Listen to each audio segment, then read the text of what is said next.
Lamu Archipelago, Kenya, a place of breathtaking beauty, but also one of the most geographically challenging regions for waste management.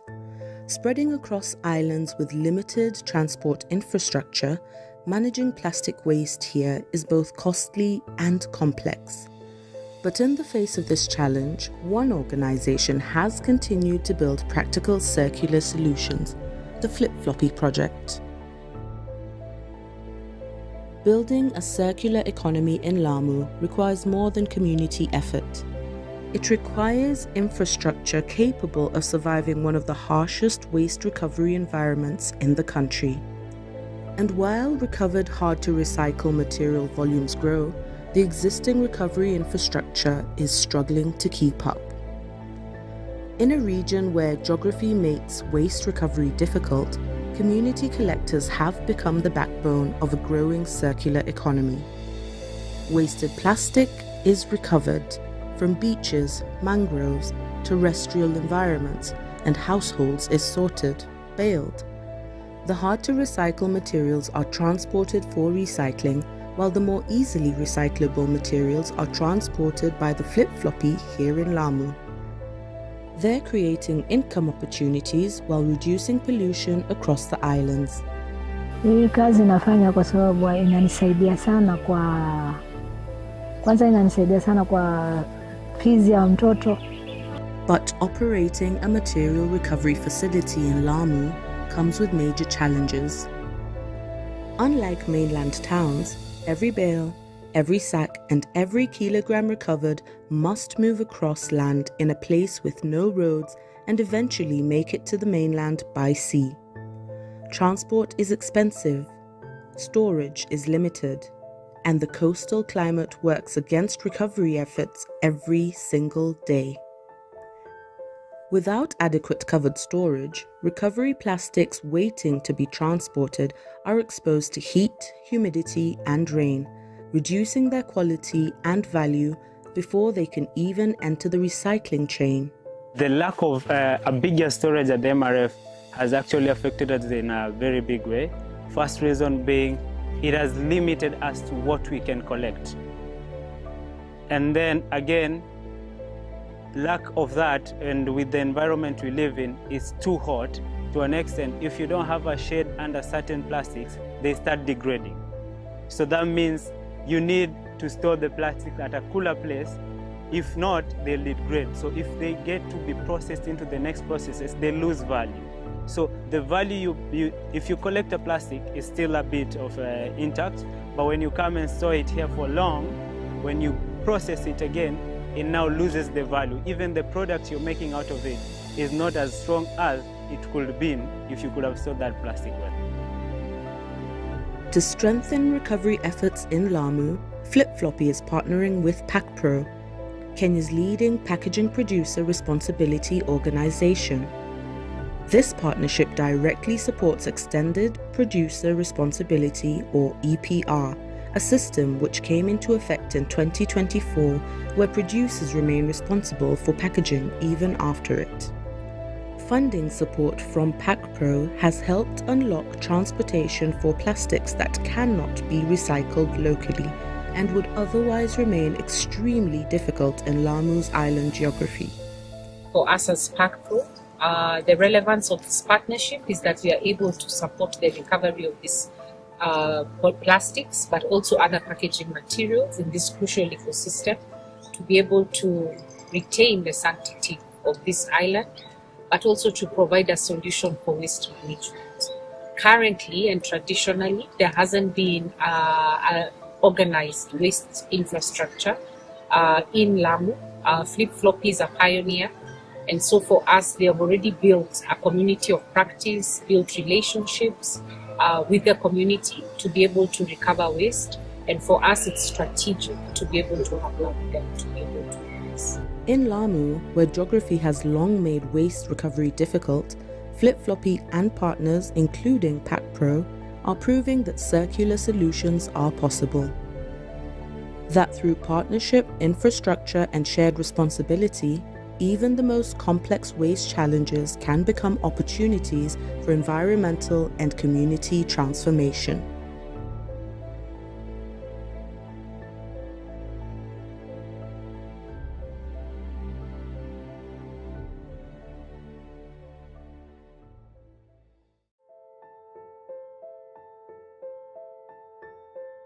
Lamu Archipelago, Kenya, a place of breathtaking beauty, but also... I'm a waste speaker and I'm a reform drug addict, which I was in drugs for 17 years, but by the grace of God, I came out of it and I started... I'm a waste speaker and I'm a reform drug addict, which I was in drugs for 17 years, but by the grace of God, I came out of it and I started being an entrepreneur, but not a beneficiary of circular economy.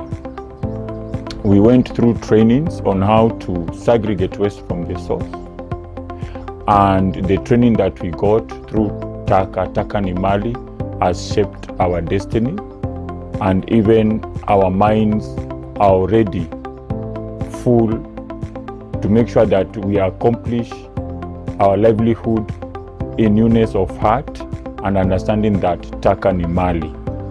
Everything that we do right now reflects on livelihood, because waste was being taken easily as if it's just another shameless job without professionals. But right now we have professionals. We are formalized by the government, and we are moving forward because of Taka ni Mali. So I'm grateful for Taka ni Mali for what they stand for and what they believe. And they believe that we are not beneficiaries, but we are entrepreneurs.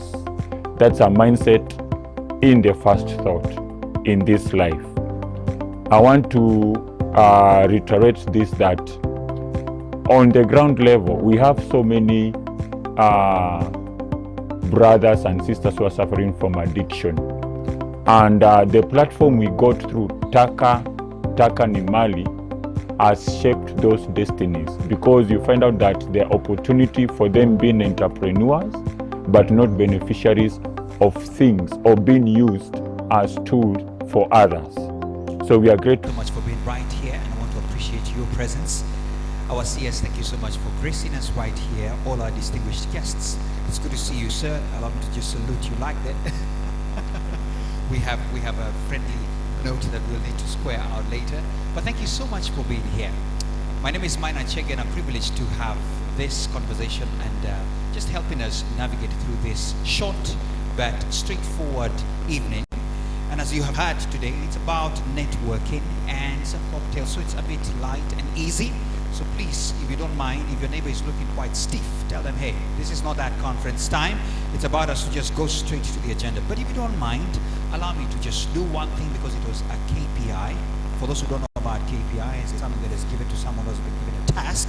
I want us to kindly tell some people that this is happening. And how we do this is how I will ask you to do it. Kindly stand for a moment, if you don't mind. Please stand. And thank you so much, because if Madam CS can be the first one to stand, you must as well stand. I would like you to do this. I'd like you to just look at a neighbor that is giving you a good smile, either on the left or on the right, and tell them I'm about to take a selfie with you. And I'll tell you what to do with it, all right? I know it's an evening. I know, yes. Please, kindly, whoever has the phone, just get it out, because we have a hashtag.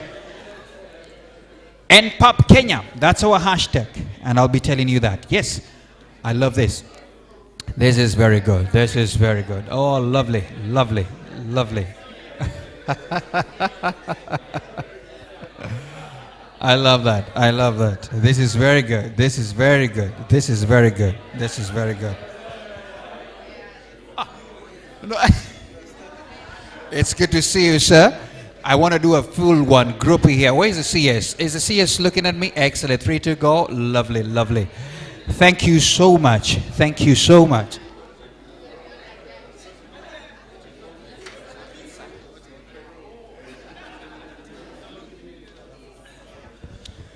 All right.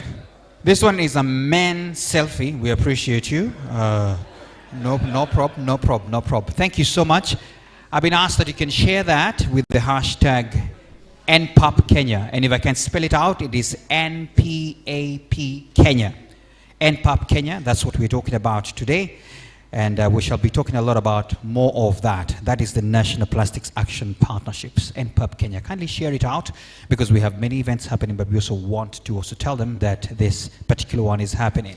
Before we get officially started, I've just been instructed, we just need to honor the nation that has put this together. And so we're all going to stand for a quick verse of the national anthem. The team has prepared that for us. So if you don't mind, please stand so we can have that anthem. And it's also good to stand a lot in the evenings, you know, because you have been seated quite for long in the conferences. So, oh, is that me? Yeah, that's me. That's a good echo. So please, may we have the anthems kindly. The Kenya National Anthem, East Africa Anthem. Tech team, please.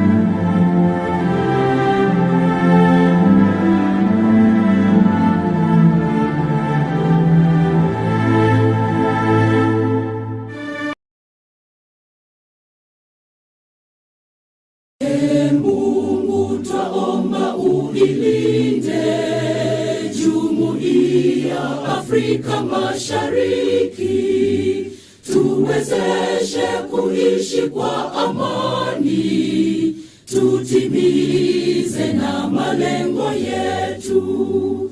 Jumuiya yetu sote tuilinde, tuajibike, tuimarike, umoja wetu ni nguzo yetu, idumu jumuiya yetu. Thank you so much. You may take your seats. And if I may ask the persons who normally come very early to sit at the back, this time around you can try and kindly come closer. Thank you so much. We appreciate you for that. Once again, thank you so much for being right here. Allow me to just welcome everybody and ask you to kindly feel free. This is an evening where we want to just have an easy, straightforward time. It's my pleasure to welcome you all to this special side event of our Ocean Conference 2026 as we mark the launch of the Kenyan National Plastics Action Partnerships, and more shall be spoken by our speakers about this. And mine is to ask you that please get to know that Kenya has already demonstrated global leadership through bold action on plastic pollution. And I'm very happy I can also even see one of the side events we also had here was with PACPRO, and I'm seeing the CEOs around as well.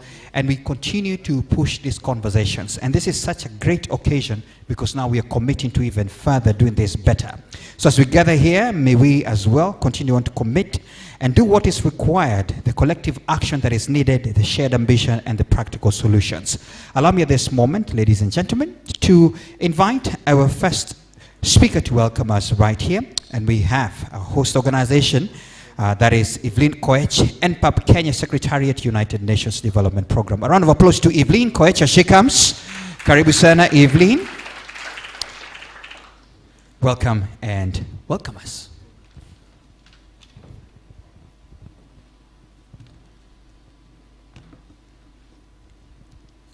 Thank you very much. Good evening. Our guests, let me stand on the protocols that have been already established here to recognize all our chief guests here. Glad that you could be with us this evening.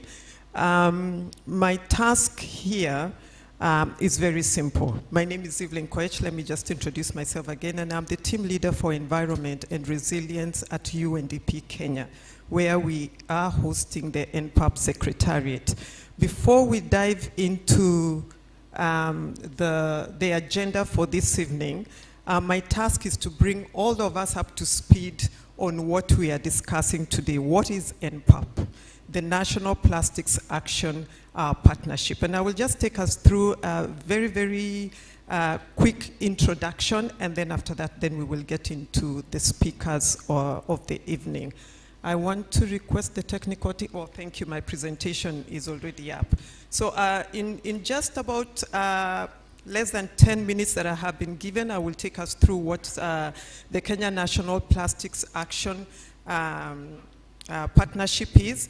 And I will start by saying it is a country-led, multi-stakeholder platform that has been designed to accelerate coordinated action on plastic pollution. And what we are looking to do is to advance an inclusive transition that can move us towards a circular plastic economy. I don't know if, am I having an echo? Okay, thank you. Yeah, so this platform is multi-stakeholder. It's bringing together government, the private sector, the civil society, the waste pickers, really those that are engaged within the value chain of the plastic economy. And so this partnership is providing that platform where we can be a little bit more coordinated in our actions, right from what is happening from the policy end to what is happening on the ground. So like I have mentioned, the NPAP therefore provides that opportunity for Kenya to identify and to put out what the priorities are for the circular economy. Secondly, it provides or creates a space for dialogue and collaborating across stakeholders. Currently, there are a lot of initiatives that are going on, but they are disjointed and everybody is operating within their space. So the NPAP is going to give us that space where we can dialogue together and we can collaborate and have action that is moving towards one end, and that is putting together a circular economy for plastics. Thirdly, the NPAP allows us to generate knowledge and develop an action roadmap. It's really going to be evidence-based. We're going to collect data that is going to inform policy and is going to inform any resource mobilization as well as action within the ground. I think important is that it will drive and implement strategic actions. So this is really a platform that is bringing all of us, the stakeholders within this space, to identify our priorities, to coordinate our actions, to develop an action plan, a roadmap for ourselves, and just determine what are the strategic actions that we require within the plastic space in this country. So that is why NPAP has been settled, has been established. What are we seeking to deliver as an NPAP, as this platform? One is an action roadmap, a plastic action roadmap. And this is a document that provides a comprehensive overview of the country's current situation. That is the baseline. So I have mentioned that we are already collecting data to understand where are we starting from. But it also helps define or outline a clear future scenario supported by evidence.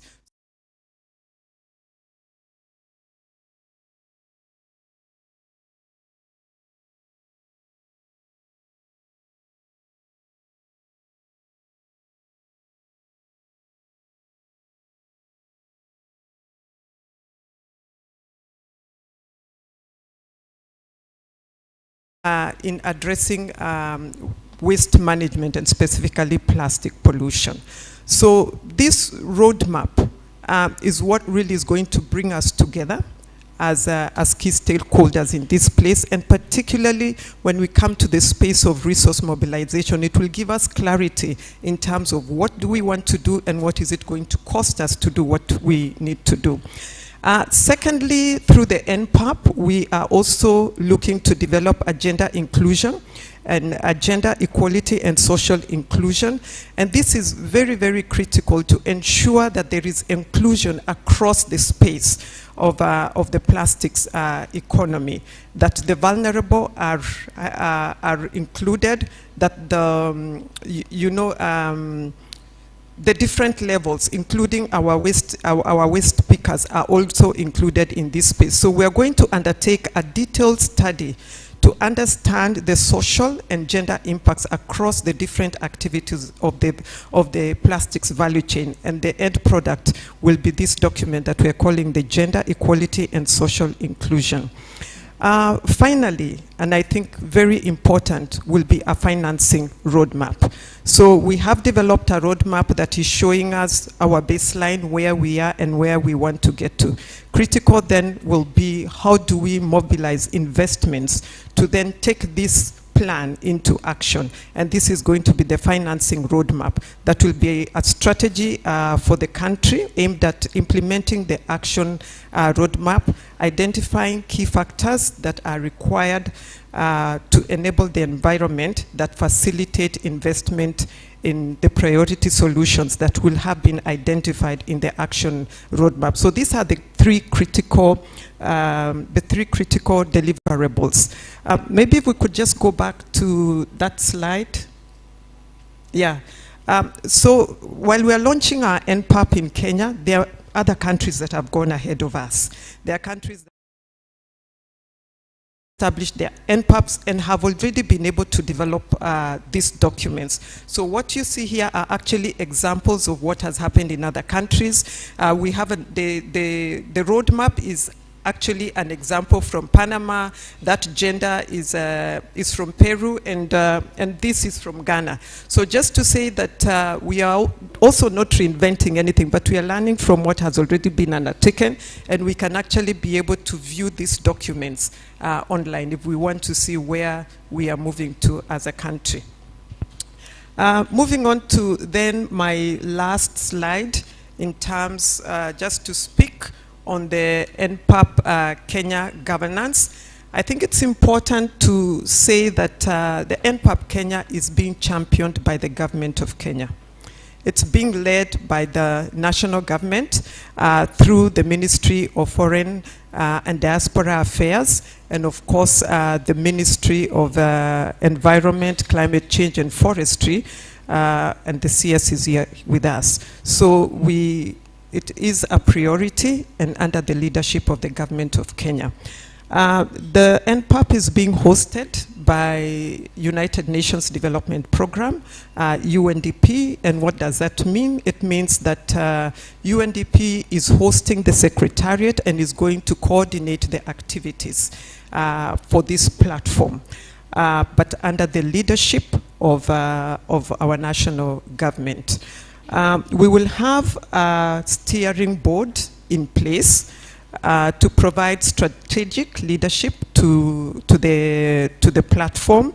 And this steering board is drawn from members from government, from the private sector, from the civil society, as well as the academia. So it really is the steering committee will be a representation of the stakeholders that are engaged in this value chain. While we are hosting the NPAP as UNDP, we do have strategic partners that we are working with very, very closely. The Global Plastics Action Partnership, GPAP, of course, and who we do have the resources to host the NPAP in Kenya. We also have the World Economic Forum. We are working also very closely with technical consultancies, one of them being the Systemic, that is driving the analysis and the data and research that we will be undertaking as an NPAP. So they are bringing in expertise and learning from other countries that have already undertaken their work under the National Plastics Action Plan Partnership. So in a nutshell, this is what NPAP is. It is a platform that is bringing all of us together so that we can advance work around plastics pollution. I think I want to stop there and hope I have, in a nutshell, told us what NPAP really is. Thank you very much, and I want to hand back the mic. Oh, okay, I'm looking for you. Thank you. Thank you so much. Well, thank you so much, Evelyn, and we appreciate the milestones. I just heard something. You know, you said some other nations have gone ahead of us, and you know we are the ones who broke the marathon. There is no way. Let me not go there. Thank you so much, ladies and gentlemen. So in just part of the opening remarks, and the beauty about all the people who are going to speak, they understand this is an evening, so they know what to do. I want to appreciate in the house now my very good friend, Jean-Luc Stallon, the resident representative, Kenya UNDP. Welcome, sir, please. A round of applause to him as he comes. Come welcome us right here. I'm used to him. He's a very funny moderator with a lot of KPIs. So we can applaud for him.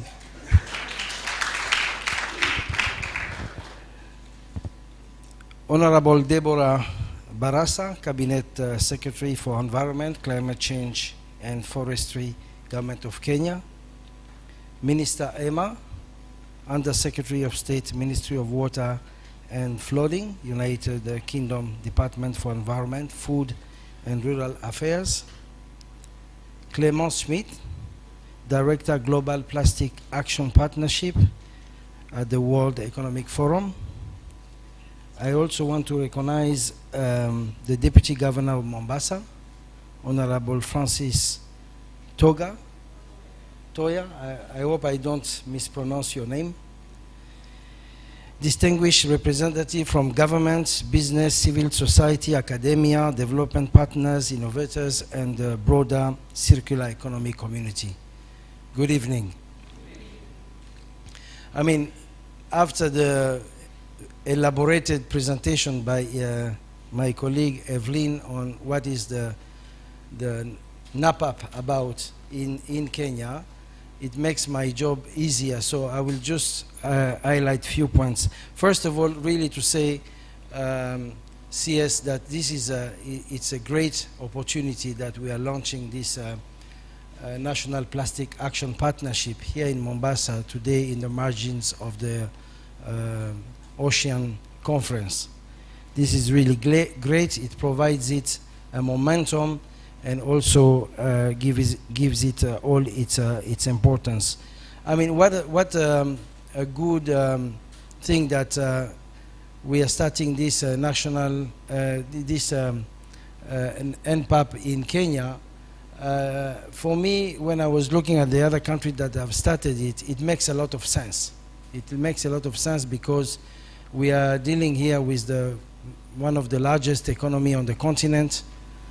Kenya has a dynamic economy, it's the 7th biggest economy on the continent, a very dynamic demography, and a vibrant economy. So it makes a lot of sense that we really look at how we deal with this issue of plastic. And particularly, I was looking at some of the numbers. This country has 20 tons of waste, 20,000 tons of waste every day. So that's just gives the magnitude of the issue that we are dealing with. In terms of UNDP responsibility, let me quickly highlight 4 points. One is that we are proud to serve as host of the NPAP Kenya Secretariat and to support the Government of Kenya and the Global Plastic Action Partnership in advancing this important national initiative. In terms of partnership, today's launch reflects the strong partnership between the Government of Kenya, GPAP, and the UNDP. NPAP Kenya is a Kenya platform driven by national priorities and shaped by the stakeholders who will help deliver its success. And I would like to acknowledge the support from the UK and from Canada, who have been very supportive of this initiative. Global Community in Action, UNDP has the privilege of supporting and hosting NPAP secretariats in several countries around the world, including Tanzania, Senegal, and Gabon in Africa. Through this experience, we have seen the value of bringing stakeholders together around a shared vision and coordinated action. This global network offers opportunities for peer learning and collaboration while ensuring solutions remain rooted in national realities and priorities. And the last point is, as CS was entering the room, I was discussing with her about the whole issue of developing in Kenya circular economy. We see that as a development opportunity and priority. The transition towards a more circular plastics economy can create opportunities for businesses, entrepreneurs, and communities while supporting broader national priorities. Realizing these opportunities require collaboration across the entire plastic value chain. And here I just want to flag one of the work that we are doing in Kenya by promoting youth employment. This is one of the flagship on which UNDP is working. We all know that in Kenya, the issue of youth employment is certainly among the 3 top development issue. And I was discussing today with a number of stakeholders, including with Mary. I don't know if she's in the room. Mary is there, the CEO of a very promising company that is called Takataka Nimali, so waste is wealth. And them, for example, are able, through their activities, to be onboarding a number of youth that are looking for job. Just in terms of numbers, the youth employment in Kenya is representing a huge challenge. You have about 1 million youth that are entering the job market every year for only 200,000 jobs. So anything that can drive, can create opportunities for these youth to be onboarded, to get an opportunity for job, is something that we should value a lot. And I see here, through the circular economy, through the issue of the dealing with the plastic, I see here, and the blue economy, of course, I see there a stream that we should really exploit. With this note, I end my points, and I would like to welcome, sorry, I have to hand over to him before he starts shouting at me. Thank you very much. Thank you so much, Jean-Luc. I told you there's I know there's a beef we still have, but it will be solved soon. Thank you so much for that, and thank you for those remarks, and really affirming that this is the right direction that we're headed. In the same breath, Clement Smith is right here, the director, GPAP, the global part of this conversation, World Economic Forum. Please put your hands together for her as she comes as well to give her remarks. Welcome. Thank you so much.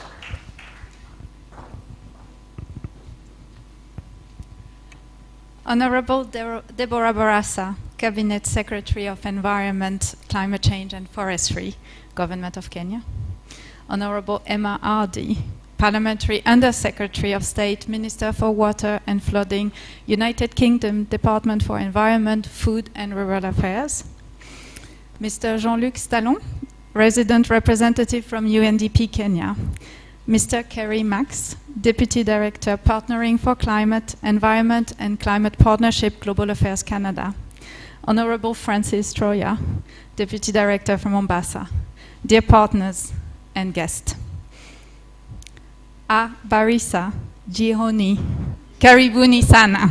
Warm welcome to the launch of the Kenya National Plastic Action Partnership. I want to start by thanking the government of Kenya for its leadership and its vision in establishing the Kenya NPAP, and UNDP Kenya for its partnership and its role as the host of the secretariat. I extend a special appreciation to the government of the United Kingdom and Canada for their long-standing leadership and support. As key partners and major contributors to GPAP and members of the GPAP steering board, their commitment has helped enable countries around the world to advance ambitious and inclusive circular economy transition. Today is an important milestone, not only for Kenya, but for the whole GPAP network and the growing movement advancing circular economy solutions for plastic. GPAP was created back in 2018 to help countries move beyond fragmented effort and build coordinated, country-led platforms for delivering systemic change. Today, the GPAP networks spans across 25 countries in Africa, Asia, and Latin America. Through NPAP Kenya, the country joins a global community of government, businesses, civil society organizations, and development partners working towards the same goal, a shared vision of a more circular and sustainable plastic economy. In Africa, Kenya joins Ghana, Nigeria, Tanzania, Senegal, and Gabon. What makes this network unique is that it flows in both directions. GPAP helps bring global experience into countries, but it also helps elevate national leadership, innovation, and lessons learned onto regional and global stages. As Kenya advances its circular economy journey, we look forward not only to supporting the country, but also to sharing Kenyan examples and solutions across the wider GPAP community. Today's launch builds on a strong partnership established through the Memorandum of Understanding signed between the Government of Kenya and GPAP in December 2025. Since then, stakeholders across government, businesses, civil society and academia have come together to shape the future of plastic circularity in Kenya. Earlier this year, they convened to start the development of Kenya's National Plastic Action Roadmap, Evelyn was mentioning earlier, creating a shared framework to align stakeholders, identify opportunities and support implementation. The journey reflects something we have seen across the NPAP network. Meaningful transformation begins when stakeholders come together around a common vision and a shared commitment. Around the world, countries are increasingly recognizing that circular economy action is not only an environmental imperative, it is also a strategic economic opportunity. Circularity can strengthen competitiveness, improve resource efficiency, and support green industrialization. It can also strengthen domestic value chain and create new opportunities for businesses, entrepreneurs, communities, while contributing to a more resilient and inclusive growth. Kenya has the potential to demonstrate how circular economy solutions can simultaneously support environmental objectives, economic development, and long-term competitiveness. The strength of NPAP Kenya lies in its ability to bring together stakeholders across the plastic value chain and align them around a shared pathway for action. The partnership will support evidence-based decision-making, strengthen collaboration across the sectors, and help identify practical opportunities for investment, innovation, and implementation. With the development of the National Plastic Action Roadmap, it will help align stakeholders around practical pathways to advance Kenya's circular economy and green industrialization's ambition. Kenya has already demonstrated leadership on environmental sustainability and circular economy action. Today, it is also the host of the first Ocean Conference on the African continent. And we know it can be a leading voice in advancing circular economy solutions across Africa. The partnerships, innovations, and lessons emerging from Kenya can help shape circular economy across East Africa and inspire progress far beyond its borders.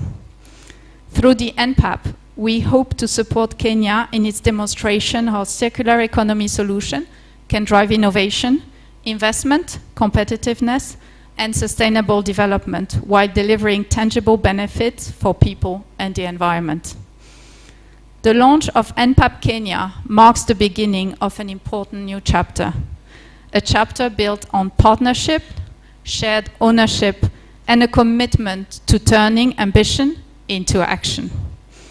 By bringing together all of us today, Kenya is creating the foundation for a circular, more competitive and resilient future. GPAP is proud to stand alongside the Kenyan government, UNDP and our partners, and long-term ally in this journey. We look forward to supporting all of you and Kenya's leadership within our growing global community of action and helping showcase Kenya innovation and leadership at a regional and global level. Asante ni sana.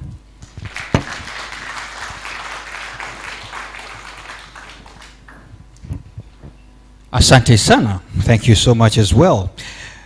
Ladies and gentlemen, if you invested just $1 in the American stock market when it first opened, you'd be dead by now, because that was 1790. And why I'm saying that is because a plastic bottle used for 10 minutes can remain in our oceans for more than 450 years. Just think about that. And the effects are long term. So even as we're doing this and having a nice session, which is action oriented, let's remember some of it goes down to our very own habits in our very own homesteads. To continue on in the opening remarks, we have remarks as well from the donors.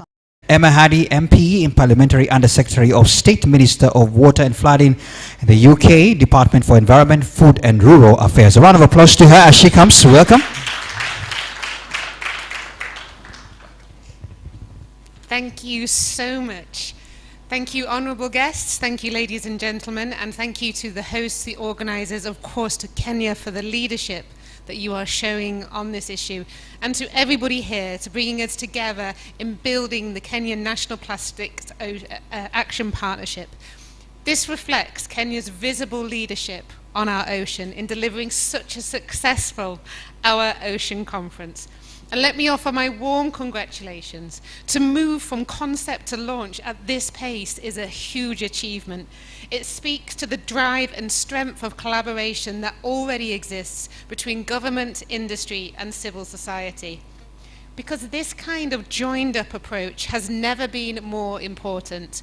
Globally, negotiations on plastic treaty are entering a decisive phase.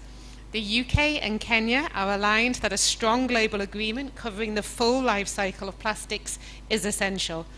But it will only succeed if countries are equipped to implement it, if national systems, partnerships and financing are in place to turn commitments into change on the ground. That is why initiatives like NPAP in Kenya matters so much. And it is why I am pleased to announce today that the UK will provide a further £5 million to extend our support to the Global Plastic Action Partnership, and within it the Kenya NPAP through to March 2028.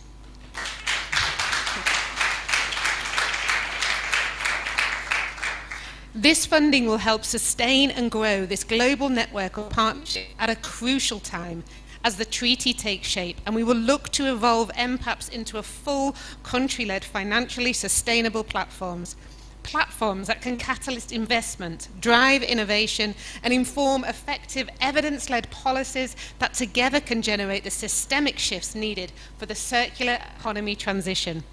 And critically, platforms that can support countries to be ready to implement an ambitious global agreement. The UK and Kenya share a strong, long-standing relationship, grounded in mutual respect and shared priorities. From sustainable economic growth to climate action to ocean stewardship, we are proud to be working closely together, not only through multilateral initiatives such as GPAP, but also bilaterally, including through the excellent work of the UK Embassy team in Nairobi, who are supporting Kenya's wider transition towards a circular economy, and through our many other marine projects delivered under the umbrella of the Blue Planet Fund.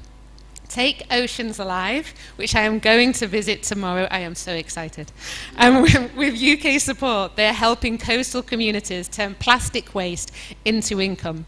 By establishing community-led waste collection units, women can collect and sell recyclable plastic, generating new incomes while cleaning up beaches and waters. These groups are formally recognised and linked to savings and loan schemes, helping to strengthen financial resilience and provide access to credit. It is a powerful example in how tackling plastic pollution can also support livelihoods and empower communities, particularly women, driven through partnerships. And this brings us right back to the NPAP, because no singular action can solve the challenges alone.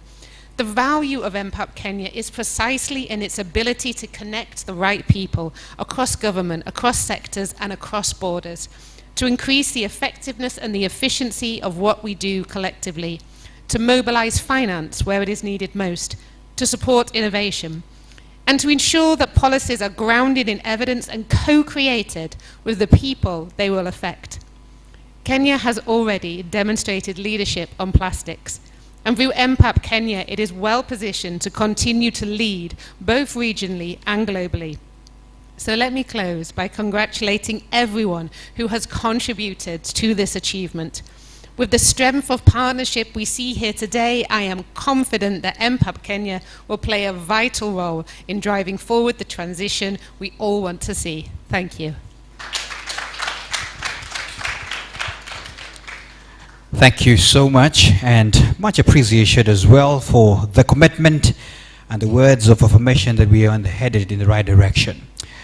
Madam CS, just before I invite you, I was just checking, you know, today a lot of people missed the gym, so I think we are just skipping this step. We forgot we have steps there. So I don't know whether you want to follow the same routine, but it's a choice to make. It's going to be part of the steps today. So ladies and gentlemen, kindly put your hands together for our CS, Deborah Mlongo Barasa, as she comes as well. The CS Environment, Climate Change and Forestry, right here at our government. Karibu sana CS, welcome to the stage as you come as well to give some of these remarks. Welcome, Karibu sana, to the stage. Thank you, Honorable Emma Hadi, UK Minister for Water and Flooding at the Department of Environment, Food and Rural Affairs, Director Clement Schmidt of the World Environment Forum Global Plastic Action Partnership, Resident Representative Jean-Luc Stallone of UNDP Kenya, Deputy Governor Mombasa Francis Toyam, Mr. Kerry Marks of Global Affairs Canada, colleagues from government, partners from the private sector, civil society and waste recovery community, ladies and gentlemen, good evening. Karibuni sana, karibuni Mombasa.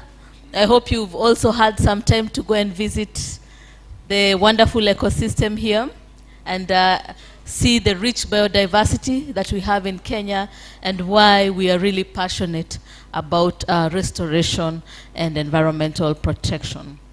It is a privilege to open this evening's event, and a fitting one.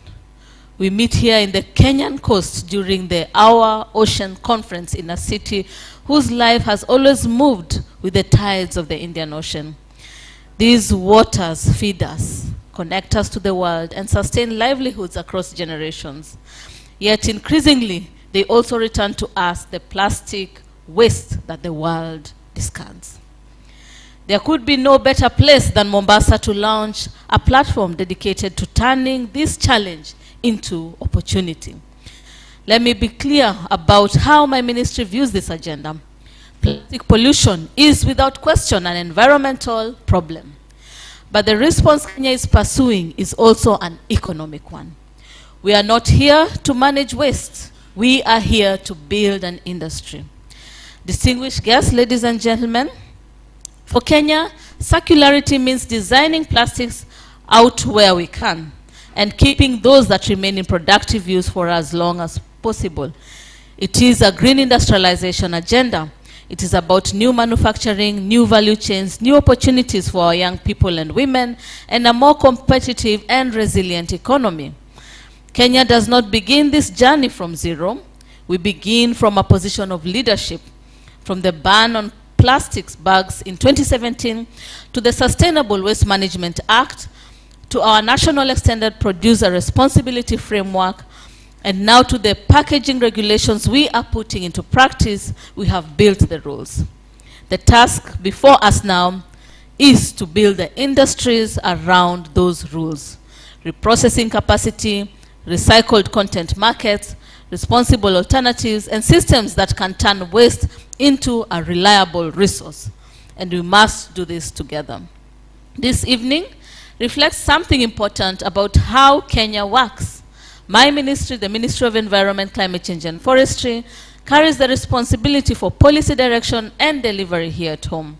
Our partners at the Ministry of Foreign and Diaspora Affairs, working together with us, carry Kenya's voice to the world in the global plastics negotiation, in regional harmonization through the East Africa community, and in partnerships such as this one with the World Economic Forum, which bring finance, technology, and expertise to our shores. Distinguished guests, ladies and gentlemen, domestic delivery and global positioning must move together. I therefore thank everyone for this partnership and collaboration in this shared endeavor. It is in this spirit that we launch the Kenya National Plastic Actions Partnership tonight. NPAP Kenya is a country-led multi-stakeholder platform. It provides a neutral table where government, business, finance, innovators, communities, and development partners can meet, align, and act. Its purpose is to turn evidence into action, mobilize investment, and ensure that Kenya's transition to a circular plastic economy is coordinated, practical, and accountable. Let me also be clear on one point that matters deeply to me. The only transition worth having is a just transition. This transition must carry with it our waste workers and informal collectors, our small enterprises, our coastal and county communities, and the youth and women whose livelihoods are directly connected to how we handle plastics. A circular economy that leaves them behind is not truly circular at all. NPAP Kenya must keep them at the center.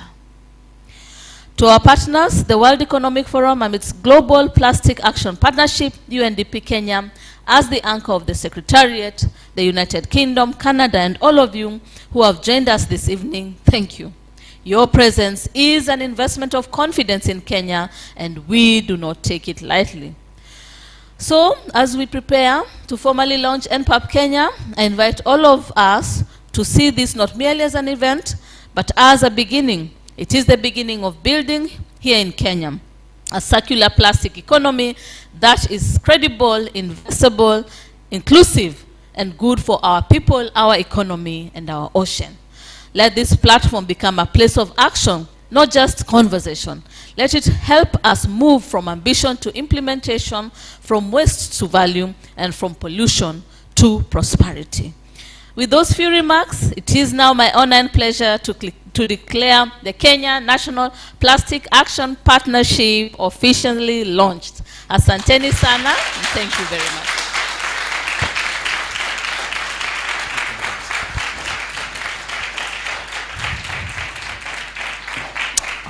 Thank you so much, Madam CS. And just in case you think that is how we just clap at a big launch like this, we will be doing it in another style in a moment here. And thank you so much, Madam CS. I think the last time we shared a platform was with the Kenya Bankers Association. You were challenging them as well to think through. I think even this morning, one of the biggest banks around the region was launching their sustainability launch. So they can do more as well to think about what are we doing in the side of plastics. Thank you so much for that. So allow me, ladies and gentlemen, to invite the CS back here. And then all the speakers who are here, kindly come. In a nice way, we are going to share just this podium together. Please come up nicely in nice styles here. I have the privilege and honor of just organizing this my style so that we can have that. And so what we shall do, audience, is that we will forget that we clapped, and then we shall redo it in a powerful way.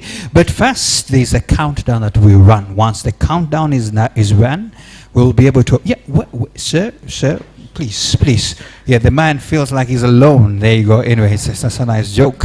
Thank you so much. Are we ready for this? So after the countdown, which you will help me when it gets to around 5. Oh yeah. Yes. Ambassador, Foreign Affairs, you also here. Please come up, please, if you don't mind. Yes, we need you here so that wherever you go, they will know that we are committed. There you go. Yes. And you know, because we're doing this right here in the county of Mombasa, the only man representing us and giving us permission to just do whatever we want, the Deputy Governor, if you don't mind, please, we would appreciate your presence there. So are you ready for this moment? Excellent. So may we have the countdown. When it gets there, all you need to do is applaud and enjoy that moment, because that will mark the launch of this particular agenda of the day. Let's have the countdown go. 9, 8, 7, 6, 5, 4, 3, 2, 1. 2 and 1. Let's appreciate that moment. A round of applause. Well done.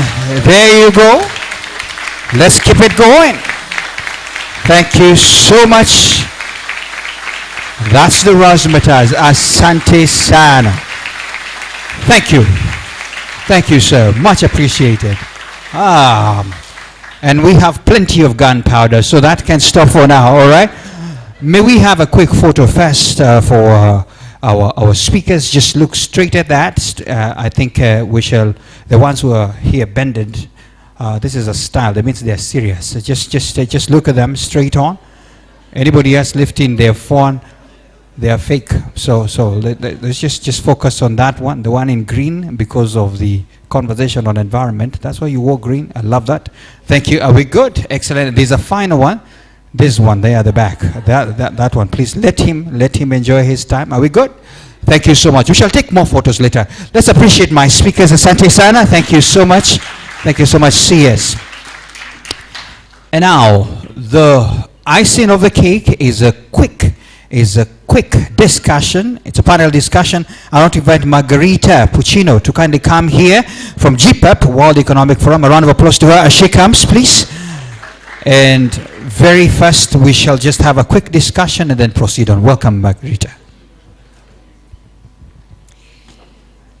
Thank you so much, everyone. And what a nice moment we just had. Like when I was told there would be fireworks, I thought it was a joke. But actually, it happened for real. So I'm so happy that this happened. Oh, yes, we can. Okay, I've been displaced. It was nice meeting you. Hi. Okay. No worries, no worries. That's all right. Yes, I keep this. Thank you. All right. So, ninaitwa Margherita Puccino. Na mimi ni Strategic Insights and Roadmap Lead katika GPAP.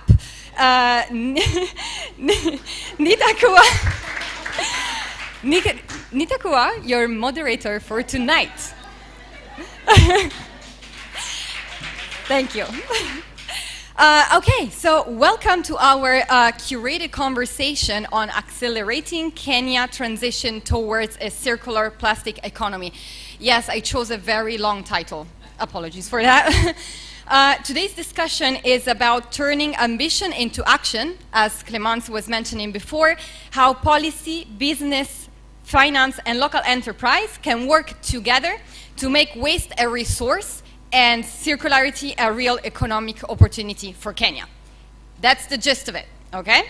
So allow me first to introduce our esteemed panelists. So let me start with Mr. David Ongare, National Environment Management Authority, Director at the National Environment Management Authority, who brings the regulatory and implementation perspective on Kenya Waste Framework. Round of applause, please. Thank you. Joining us also, we have James Onjambo, Regulatory and Scientific Affairs Manager at Nestle, bringing the private sector view on packaging, compliance, innovation, and demand for circular materials. Round of applause, please. Then we have Dr. Taiba Atimi, Baustaka Enterprise, co-founder and executive director of Baustaka Enterprise, who brings a local enterprise perspective on turning waste into value through community-based circular solution. Round of applause, please. From the Circular Initiative, we are joined by Sonia Orwa, Director and Responsible Sourcing Initiative Africa, bringing the expertise on responsible sourcing, inclusion, and building more transparent plastic value chains. Round of applause, please. And then Mr. Richard Kanikia, Secretary General of the Kenya Association and Waste Recyclers, who bring the recyclers and industry perspective on what is needed to make circular plastic work at scale on the ground. Round of applause, please. Fantastic. Thank you so much for joining us today. So from what I know, Kenya is starting from a position of regulatory leadership with many of the functions for circular plastic already in place. I'm thinking about 2017 plastic ban, Sustainable Waste Management Act and EPR framework to the 2024 packaging regulation now being operationalized. We also have a regional context that is shifting, including through EAC single-use plastic agenda. Kenya has a chance to help shape a broader East African market for circular goods. So the opportunity is now to turn policy head start into actually industrial and investment advantage. So to all our panelists, I would like to ask you, from where you sit, How can stronger multi-stakeholder coordination help Kenya move from policy momentum that is already here to implementation?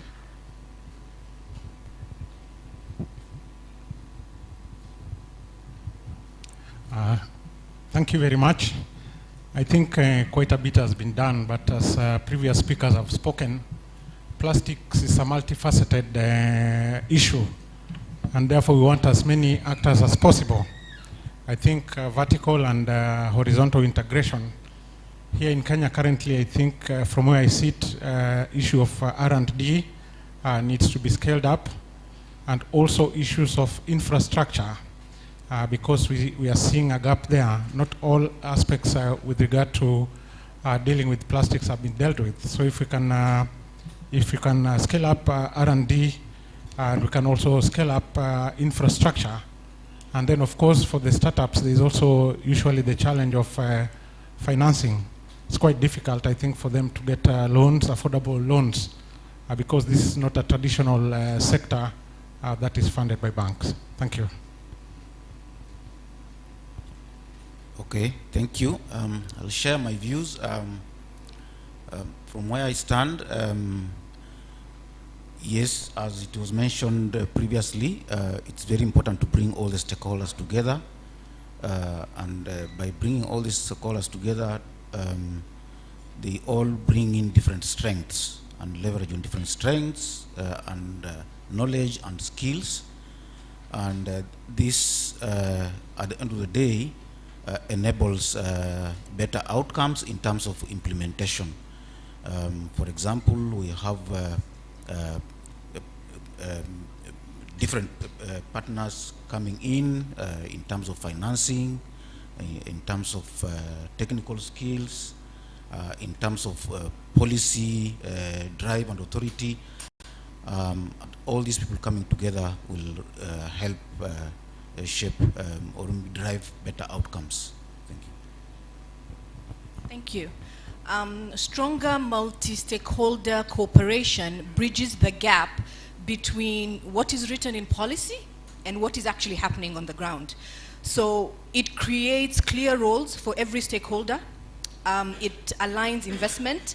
It ensures that everyone from government to producers to the waste collectors and the community and the recyclers and the communities, that everyone is actually working towards a common goal. So we don't have duplication, we have clear roles, we have aligned investments, and again, ensuring that everybody is working towards the same goal. And also multi-stakeholder cooperation, it enables data sharing. It ensures that there is accountability, so that, and the importance of accountability, it's essential for identifying the bottlenecks and coming up with the solutions to solve the challenges. Thank you. Okay, thank you. The problem with always being towards the end is everything has been said. So Richard, I'm very sorry for you.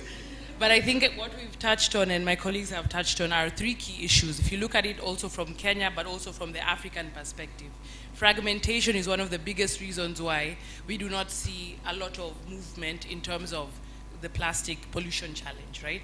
Because there is money, but then again, in between the money and the action on the ground, there are many barriers because people are operating in silos. So I think addressing fragmentation is very key, and as that is done with collaboration. But another end of it is traceability, the lack of it.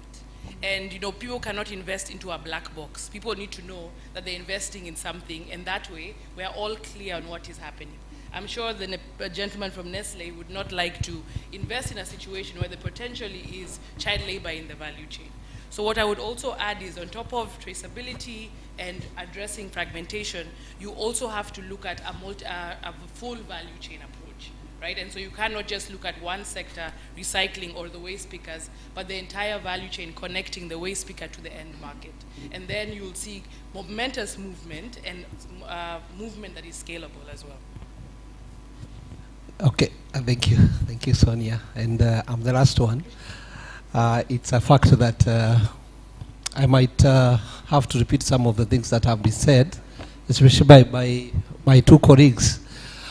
But I want to look at the government side. First, appreciate the government for what we have achieved as a country. I mean, having EPR and the Sustainable Waste Management Act, I mean, it's a momentous achievement, but there is still lack of coherence between the two levels of government.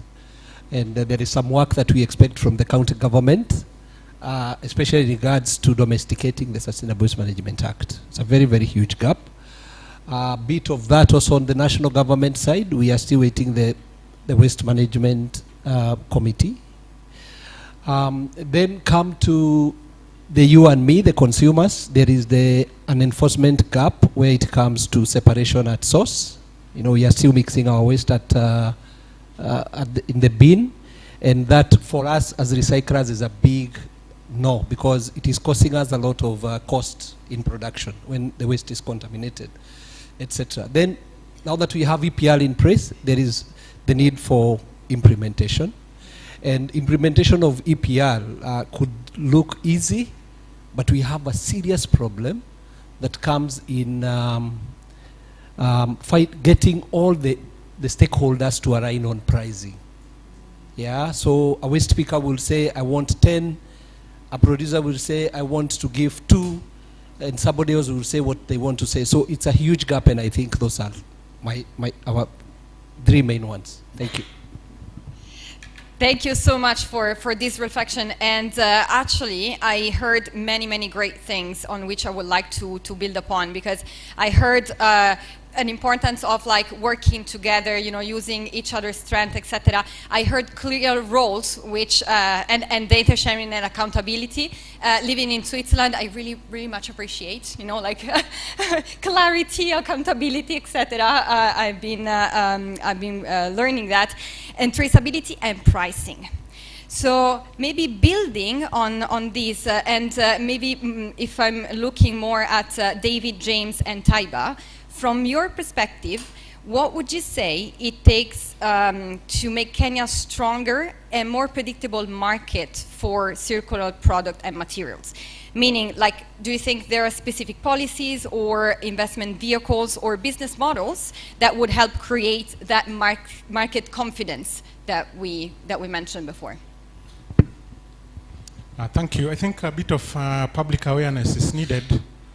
We also have a scenario where a number of people imagine that recycled plastic is inferior, I mean, in certain aspects. So I think if people come to accept that actually it's part of their contribution, that would be very, very important. Secondly, it's about we have in our plastics regulations, there's a minimum recycling content, which has already been written into that.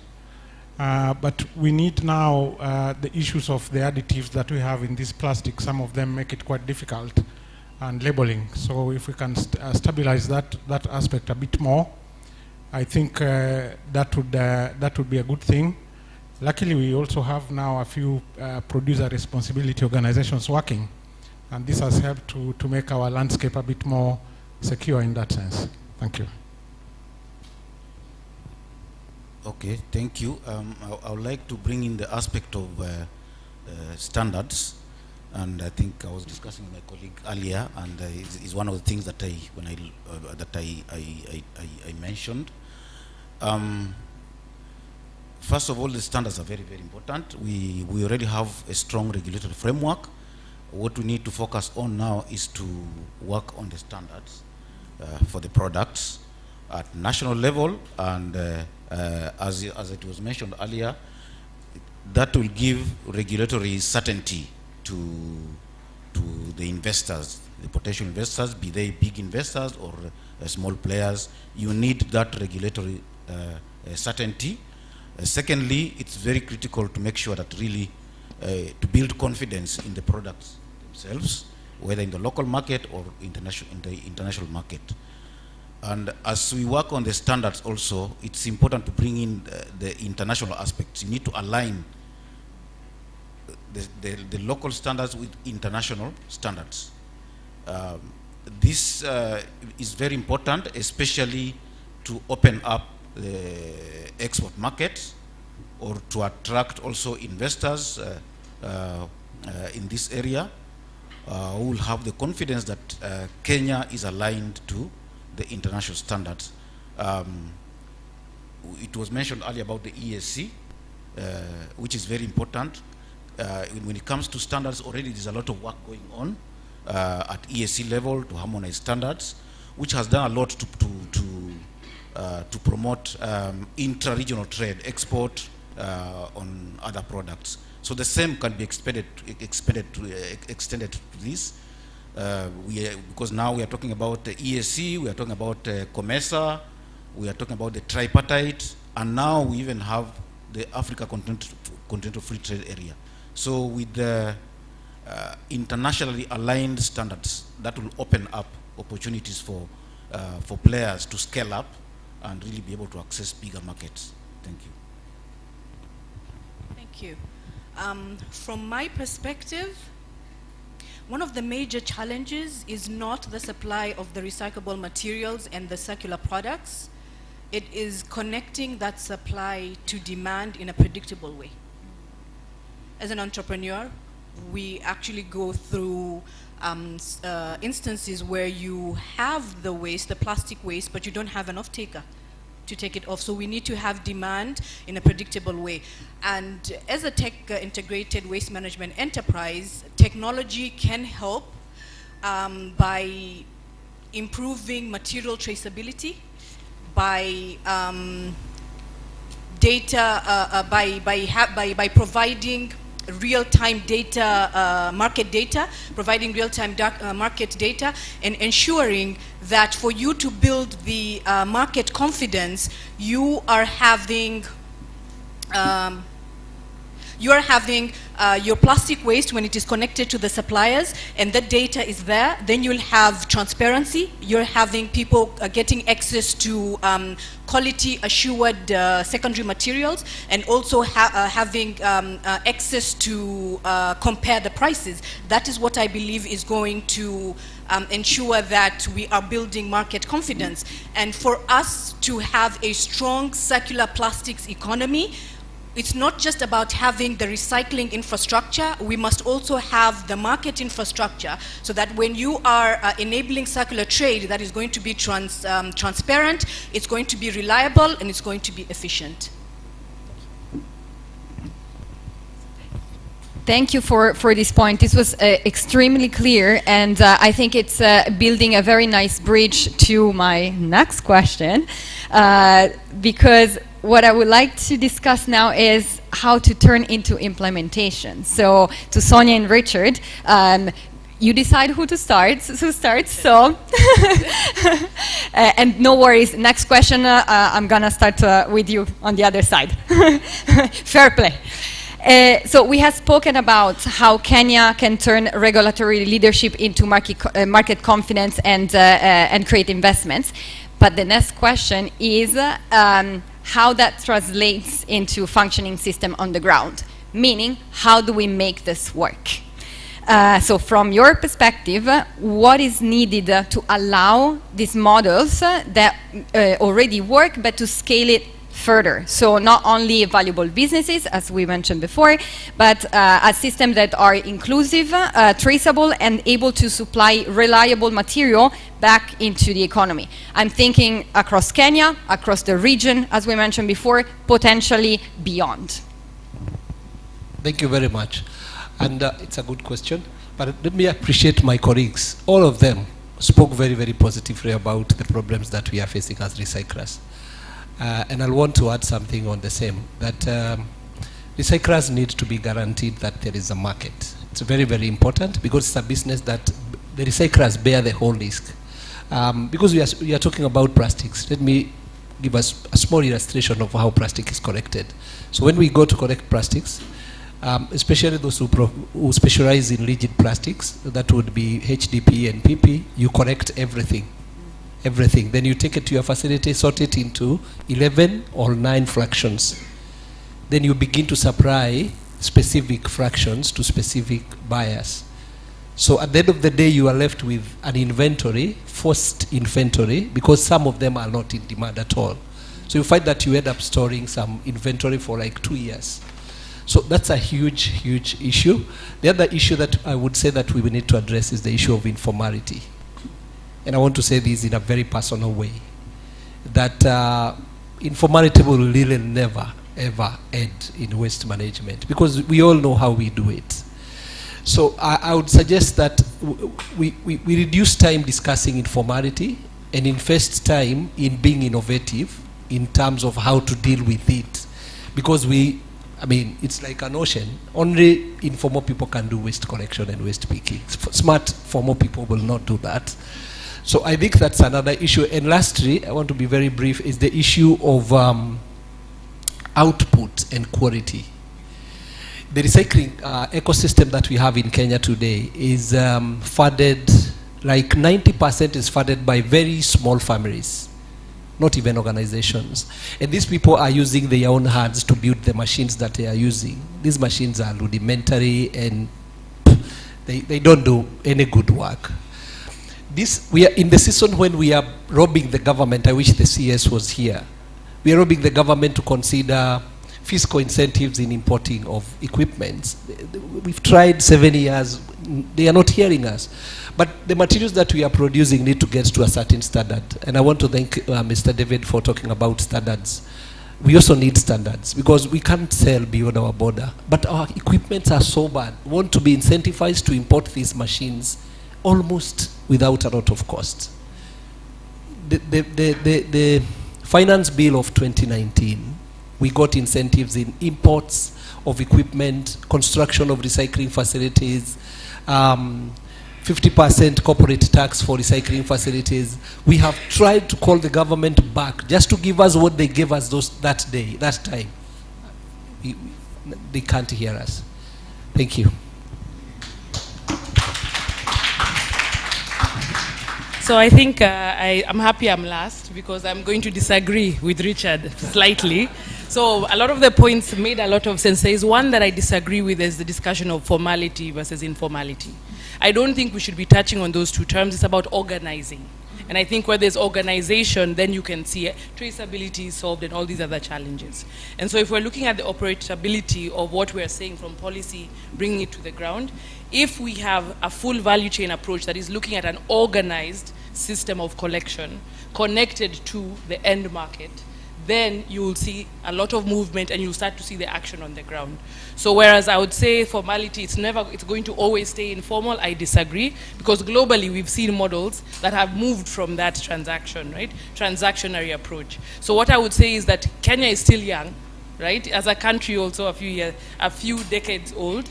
And I think when we look at waste management and the circular economy, this discussion didn't exist 15 years ago. So let's not give up yet. And I always say that how do you eat an elephant, right? One bite at a time. And I would suggest when we are approaching this conversation, we approach it one bite at a time, solve one issue at a time. And I think when you look at the machinery, solvable. When you look at organizing of waste pickers, all solvable.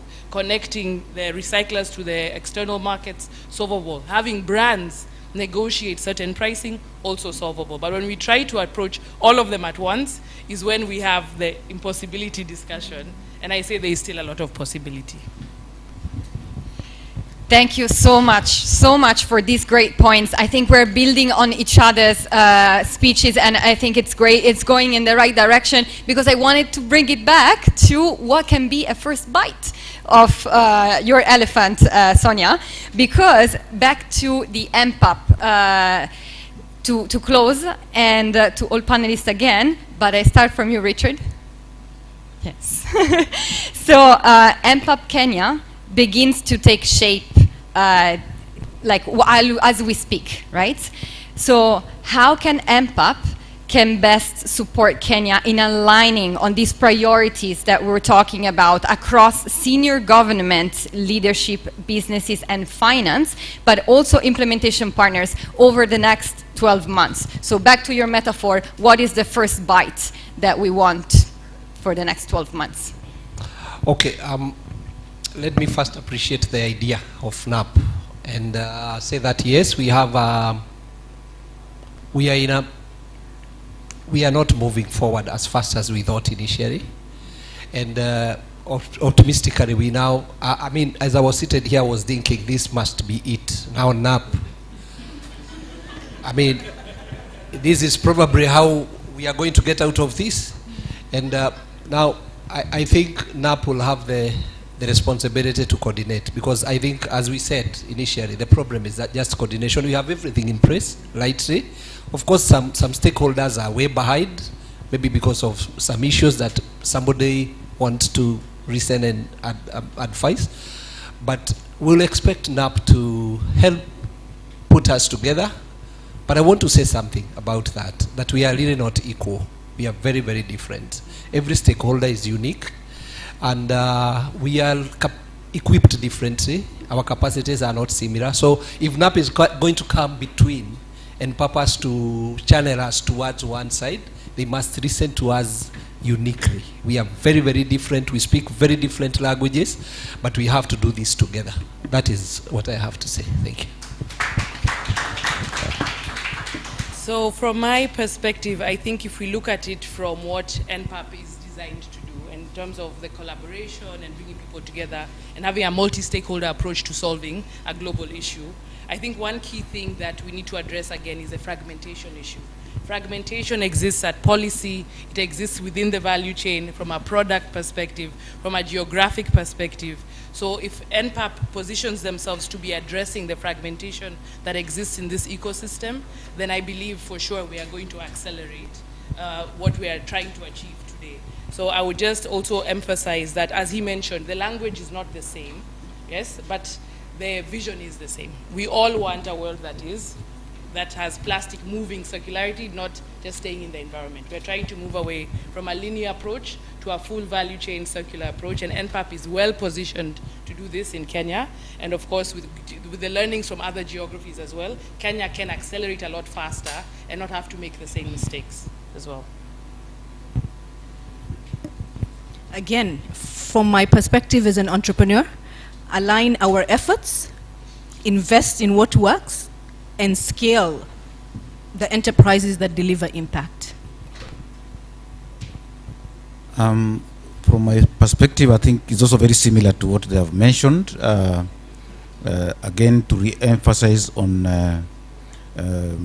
high-level collaboration.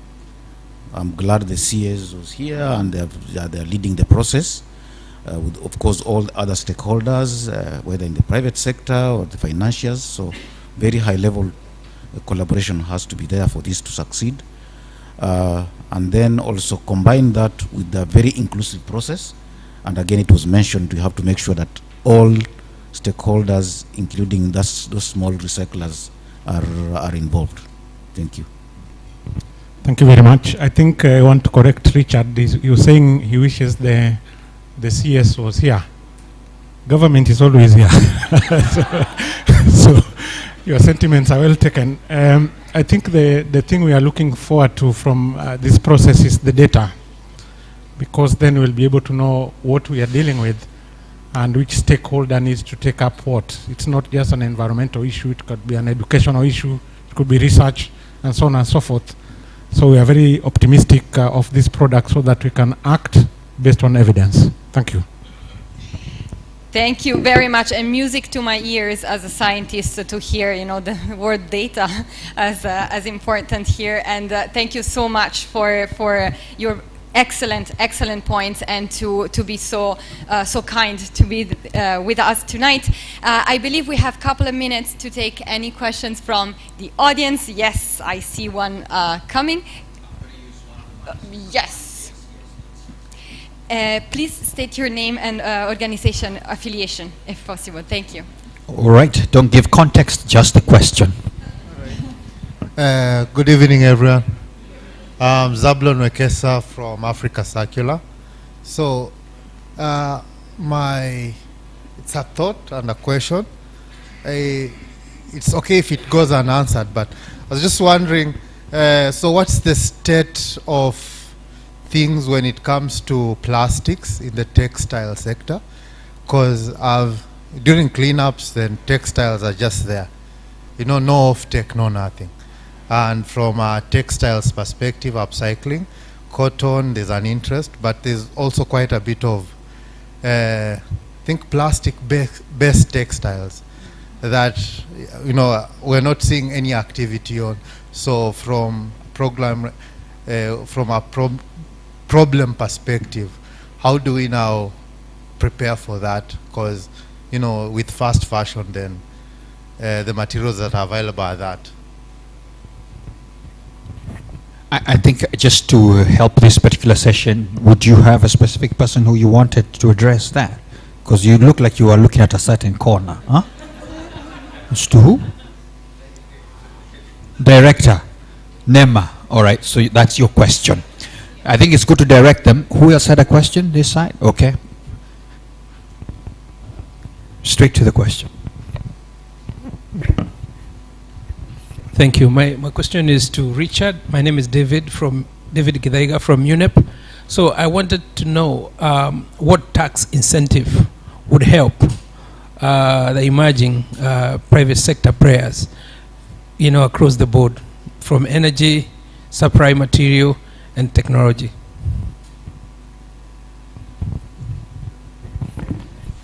That's a good one. Anybody else with a question to a certain panelist? All right. Oh, DG.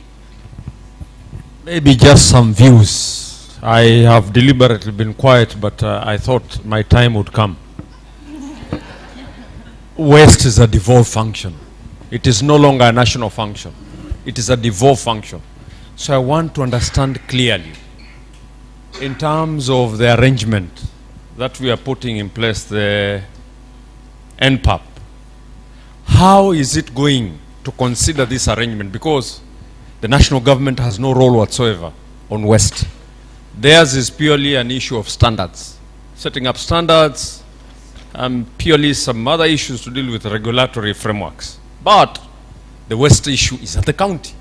So how are you going to navigate around this issue? Thank you. That's a good one. That's a good one. And then, so I don't know, DG, do you have anybody who wanted to answer that question? That was a heavy one. That is NEMA. NEMA, the government. The other arm of the government. Okay, okay. That's why I thought the CS should have been here. Because this is going to be a major issue shortly. Once the governors pick up this issue, they are going to challenge the whole arrangement. They'll be saying you are engaging the wrong party. So I wish to put this on record that I see this as a fundamental structural problem that you need to look into it. Thank you.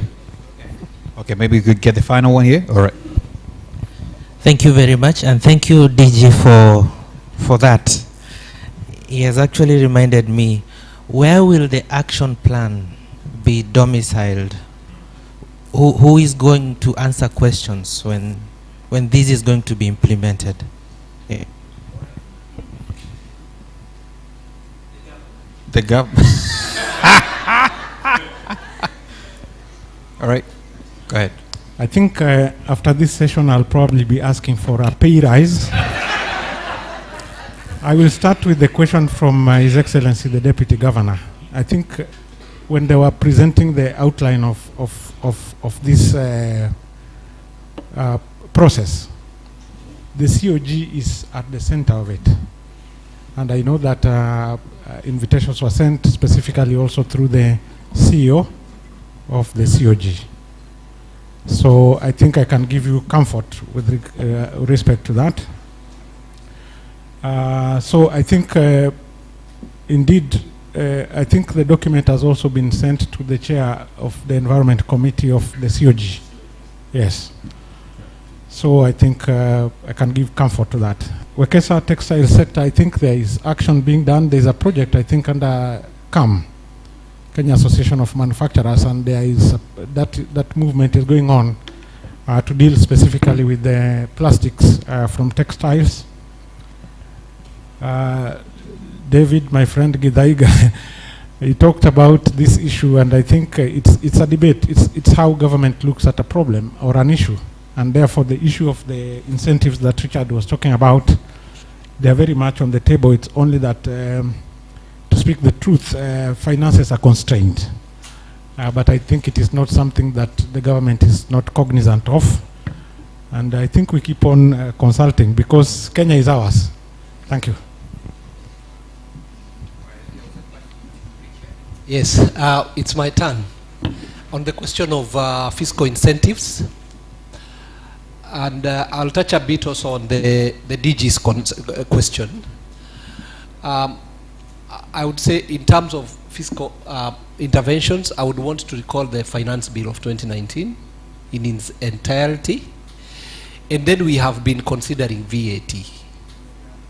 And this is how we look at VAT. And we are not very complicated people. Waste management actors are very, we don't use a lot of education in the way we do our reasoning.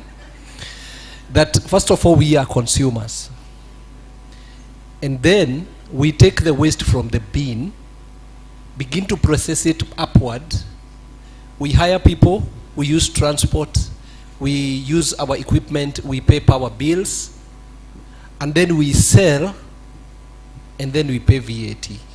So if first of all, I mean, you know what has been going on recently with the KRA and the ETIMS requirement, that if your business incurs any expenditure and it is not supported by an ETIMS receipt, then that will convert to an income to the company, and therefore you'll be charged a tax, an income tax of 30%. Imagine the people who supply to us cannot give us the ETIM receipts. It is totally, extremely, I don't want to use any bad language, but it is not possible. The waste pickers cannot give us ETIM receipts. I was in a forum that we went to see the KRA person who is responsible, but there was nothing, no promise. But we spent our day with them, we told them what we had, but we got nothing. What are the other incentives that we would consider? We find when we pay VAT, we are paying for the work, the cost of process. Because if I hired you for a day, that turns into what I add up to my cost.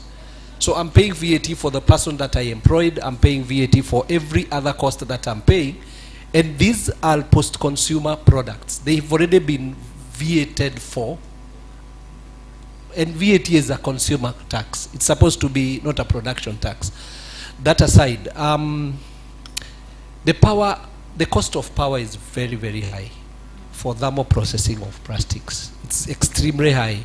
At around 25 shillings for pelleting, after you've done correction, grinding, washing, just to convert the flakes to pellets cost around, modestly, 25 shillings. Then there is the issue of the kind of equipment we are using. Then there is the issue of high cost of credit. And then there is the other issue of inventory and lack of guaranteed offtake for our products. So it's a serious problem, and we want serious assistance. I want to touch a bit on the issue raised by the DG. And I want to say that this is a very emotional issue for us, the issue of the tug of war between the two governments. I indicated on that right way because I didn't have time, but now I think I'll take this time. That the two governments have no place for each other. So what they do for us, to us, is that we pay license to the governor, and we pay license to our brother, NEMA. For instance, if you own a truck and you are transporting waste, and we don't know why we call it waste when it is recyclable material, first of all. But you pay similar license for transport to county government, and similar license, same name, to national government. The same thing for facility license, right? It's terrible. It's terrible. I mean, for a standard operating organization, I remember in our facility we pleaded with one of the PROs to assist us in renewing our licenses. Just a bit of it costed us 200,000 shillings. 200,000 shillings renewing, not starting afresh. So it's really more of a barrier than an incentive. And I've had the opportunity to be in forums where when the two functions were facing each other and we were having a day together, and none of them gave ground. And this is what we have always said where I come from, that one day when we get the money, we'll go to the Constitution Court and seek for interpretation, because none of them is willing.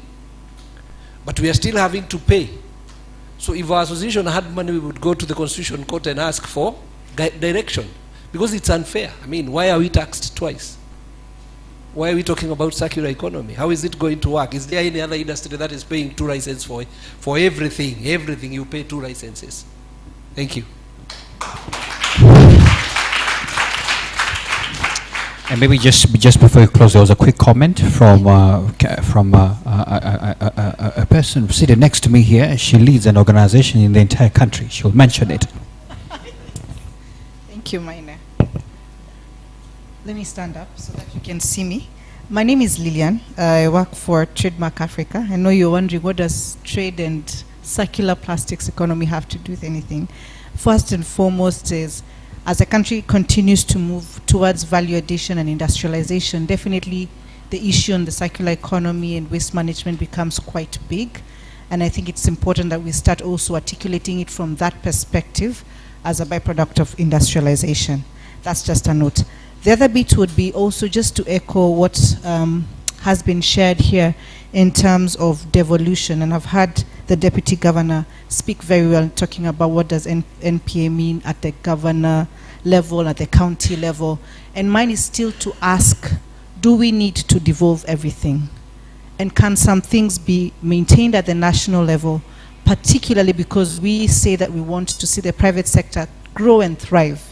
And I think it's important that as we make some declarations, that is structured in a way that it makes it easy for the private sector to be able to thrive. Another bit I was sharing here with Mary here was, I had the call on data and the importance of data, and especially from our colleague here from NEMA, David. And I believe this issue on data, I've had it multiple times, been spoken in different fora, even if it's not to do with plastics. And my question here again to the government is, how important is data to us? Because we talk about it, what is the action plan in terms of being able to collect data? What do we want? How do we want to solve for it? Because I don't believe that we should leave it, let's say, to development partners or exterior partners. If it's important to us as a government, then it's important for us to have a plan on how we want to collect data to make better informed decisions. This is quite critical. Just wanted to share that. Thank you. Thank you so much. I don't want to look back because there could be hands. Back to you, moderator. Oh, there was a question actually. Oh my. Hi, my name is Faith, Waste Generator. I like to agree with my friend Richard. The thing of waste generation being devolved, like he's saying, like I have to pay to county government a tipping fee and I'm recycling my wastes. So why am I paying to tip and I'm actually recycling? 2, in order for me to get a single permit license to operate, I need to pay the tipping fee. I am recycling, I do not have, I am not tipping. And then they'll ask me for tracking documents from the site. I do not go to the site. I have a recycler who recycles. So I agree. Can some of the things just remain undevolved? Or if you're devolving, can we have clear guidelines? Because now everyone now has confusion. So national government says this, county government says this. County government of Mombasa will say pay, county government of Nairobi will say don't pay, county government of Kiambu will say pay. So which is which? Moderator, all the best. Sit closer. Yes. No, what I would like to conclude with is just a big thank you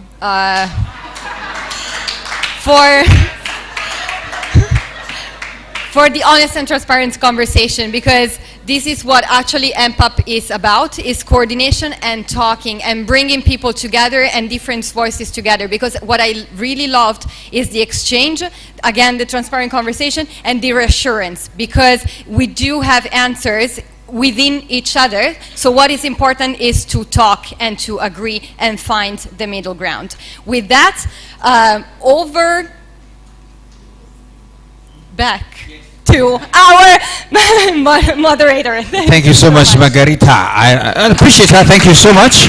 But I think just to appreciate that the government, you have an assignment to convene with the other arm of government so that at least we can get solutions. But because you're rushing too much, we want to take a picture. Just a quick picture. Thank you so much, photographer. Just take them so that we can assure that, yes.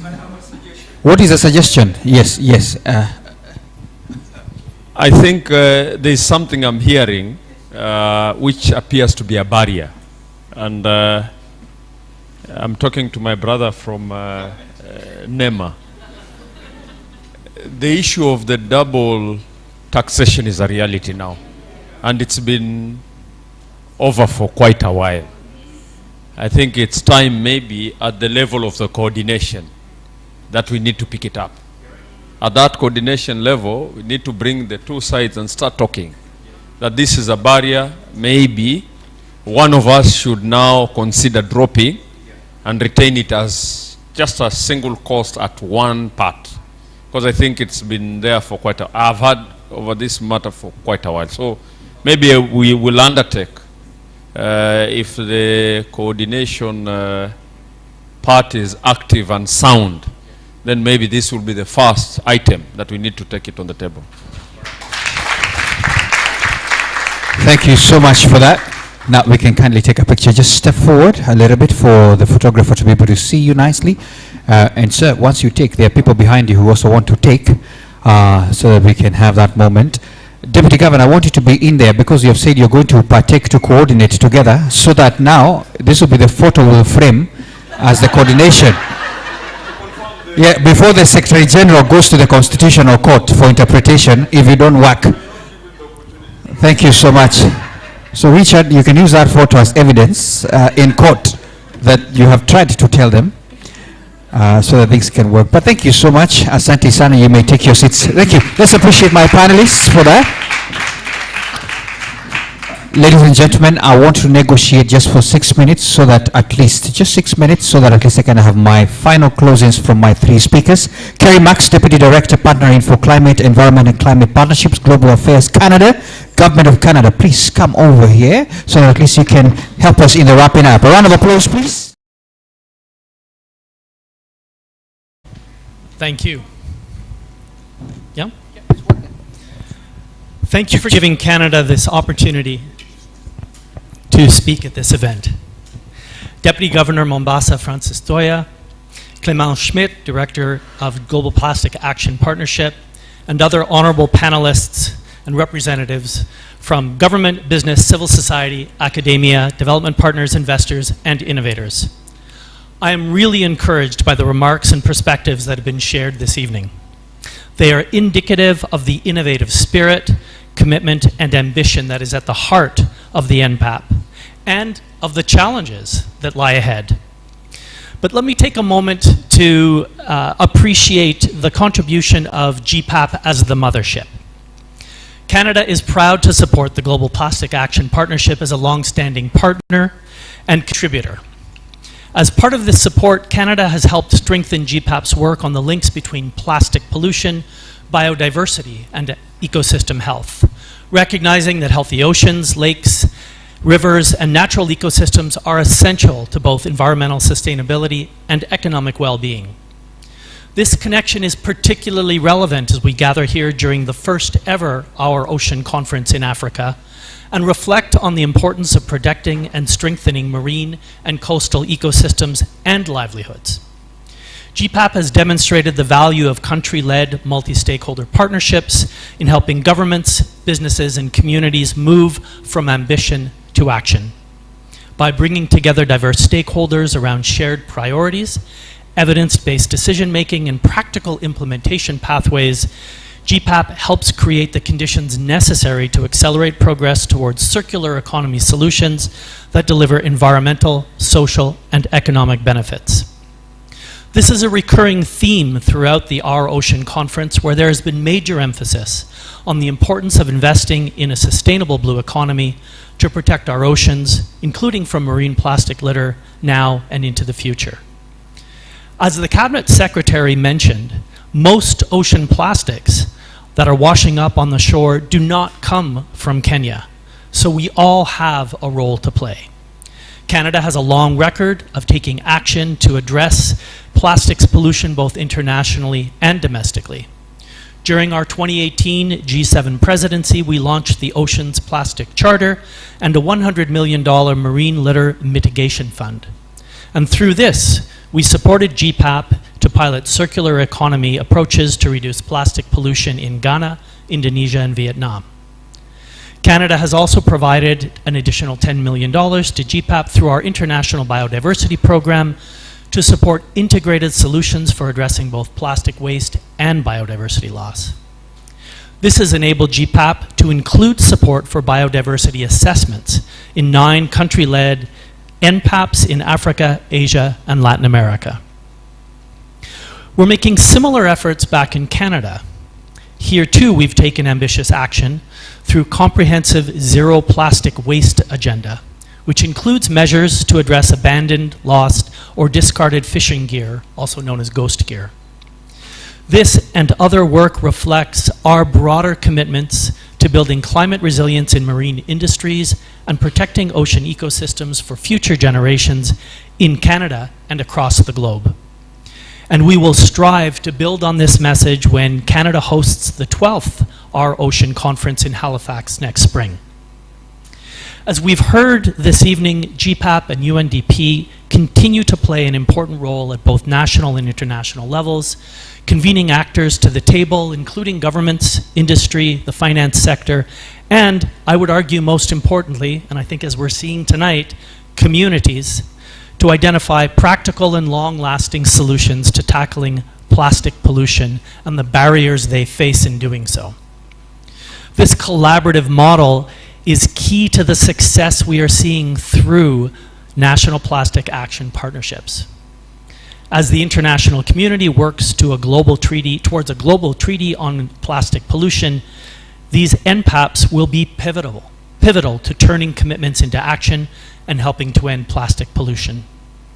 In this spirit, I am truly honored to be here today as part of the launch of NPAP Kenya. Canada commends the leadership of the Government of Kenya in establishing a platform capable of bringing together stakeholders around a shared vision for action. Kenya has positioned itself at the forefront in tackling plastic pollution, including through comprehensive measures such as bans on single-use plastic bags, regulatory frameworks for circular waste management, and the implementation of extended producer responsibility systems. Kenya has also played an important and ongoing role internationally towards a global agreement on plastic pollution, where it hosted the 3rd Intergovernmental Negotiation Session, and as part of key coalitions advancing ambition. Today's launch, and of course the hosting of the Our Ocean Conference, are clear demonstrations of Kenya's commitment to ocean health and livelihoods, and of the importance of addressing plastic pollution. We look forward to working alongside the Government of Kenya and other partners as NPAP Kenya enters its next phase. Thank you. Asante sana. Thank you so much, Kerry. In the same breath, Cremon Smith, kindly come over and give you, okay. Thank you so much for that minute you've given me. Thank you so much for that. Finally, we have Ambassador Njambi Kinyungu, co-chair as well. And I want to request her to kindly come and do the final remark, which is the final one, then we can head out. So kindly put your hands together for Ambassador Njambi of the Multilateral Affairs Directorate at the Ministry of Foreign Affairs and Diaspora Affairs of the Foreign and Diaspora Affairs here in Kenya. Karibu sana. Yes? I know there are many. Yes, and it's good. Okay, thank you. Okay, thank you very much, Maina. I've always said the title is very long, and I'm here representing Dr. Koril Sing'oei, our Principal Secretary for Foreign Affairs. And therefore, my job is going to be a very simple one, reading the statement. But before I do that, I really would like to give my appreciation for having the opportunity to come in and listen. I came in about 30 minutes late, And that's because of many things that are happening. And as the Ministry of Foreign and Diaspora Affairs, we are very much in charge of the program. So working very closely with the Ministry of Mining, Blue Economy, and Maritime. So, but I think so far the 11th Ocean Conference has gone well. And it's also provided us with an opportunity to meet and really discuss a very important issue about plastics. We all know there's an ongoing discussion. I think we've reached INC 5.3. Now we are moving to INC 5.4 on a very important, this important topic, especially around the health of the ocean. So I want to congratulate those practitioners. When you know, the panelists who sat here, it really gives us hope. And to know that there are those people who are very committed to doing things very differently and to changing the world one step at a time, or one little hummingbird at a time. Okay, so I would like to acknowledge the Cabinet Secretary. I know Honorable Barasa left, and I've had that conversation around government, so I can assure you, because we work very closely, of course, as government to the Ministry of Environment and Forestry, I will be passing on that information so that we can, of course, continue working very closely together. That said, I also acknowledge Director Schmid. I acknowledge the UNDP. I think I saw Jean-Luc here. Honorable Minister Hadi, I think he's already left. And then distinguished panelists who are here, partners and friends. Good evening, and when I say partners, I include Canada, of course, and the UK. Good evening. My role is very simple, as I said, to bring this evening to a close, and I do so with a real sense of optimism. We gather on the shore of the Indian Ocean at the 11th Ocean Conference to launch something that belongs here. Few places make the case for action on plastics as plainly as this coastline. The same tides that sustain Mombasa's fishers and families also carry to our beaches the plastic the world discards. So it is fitting that here in Mombasa, Kenya, does not merely describe the problem, we stand as a platform to solve it. Tonight, we have launched the Kenya National Plastics Action Partnership. Let me be clear about what NPAP Kenya is and what it is not.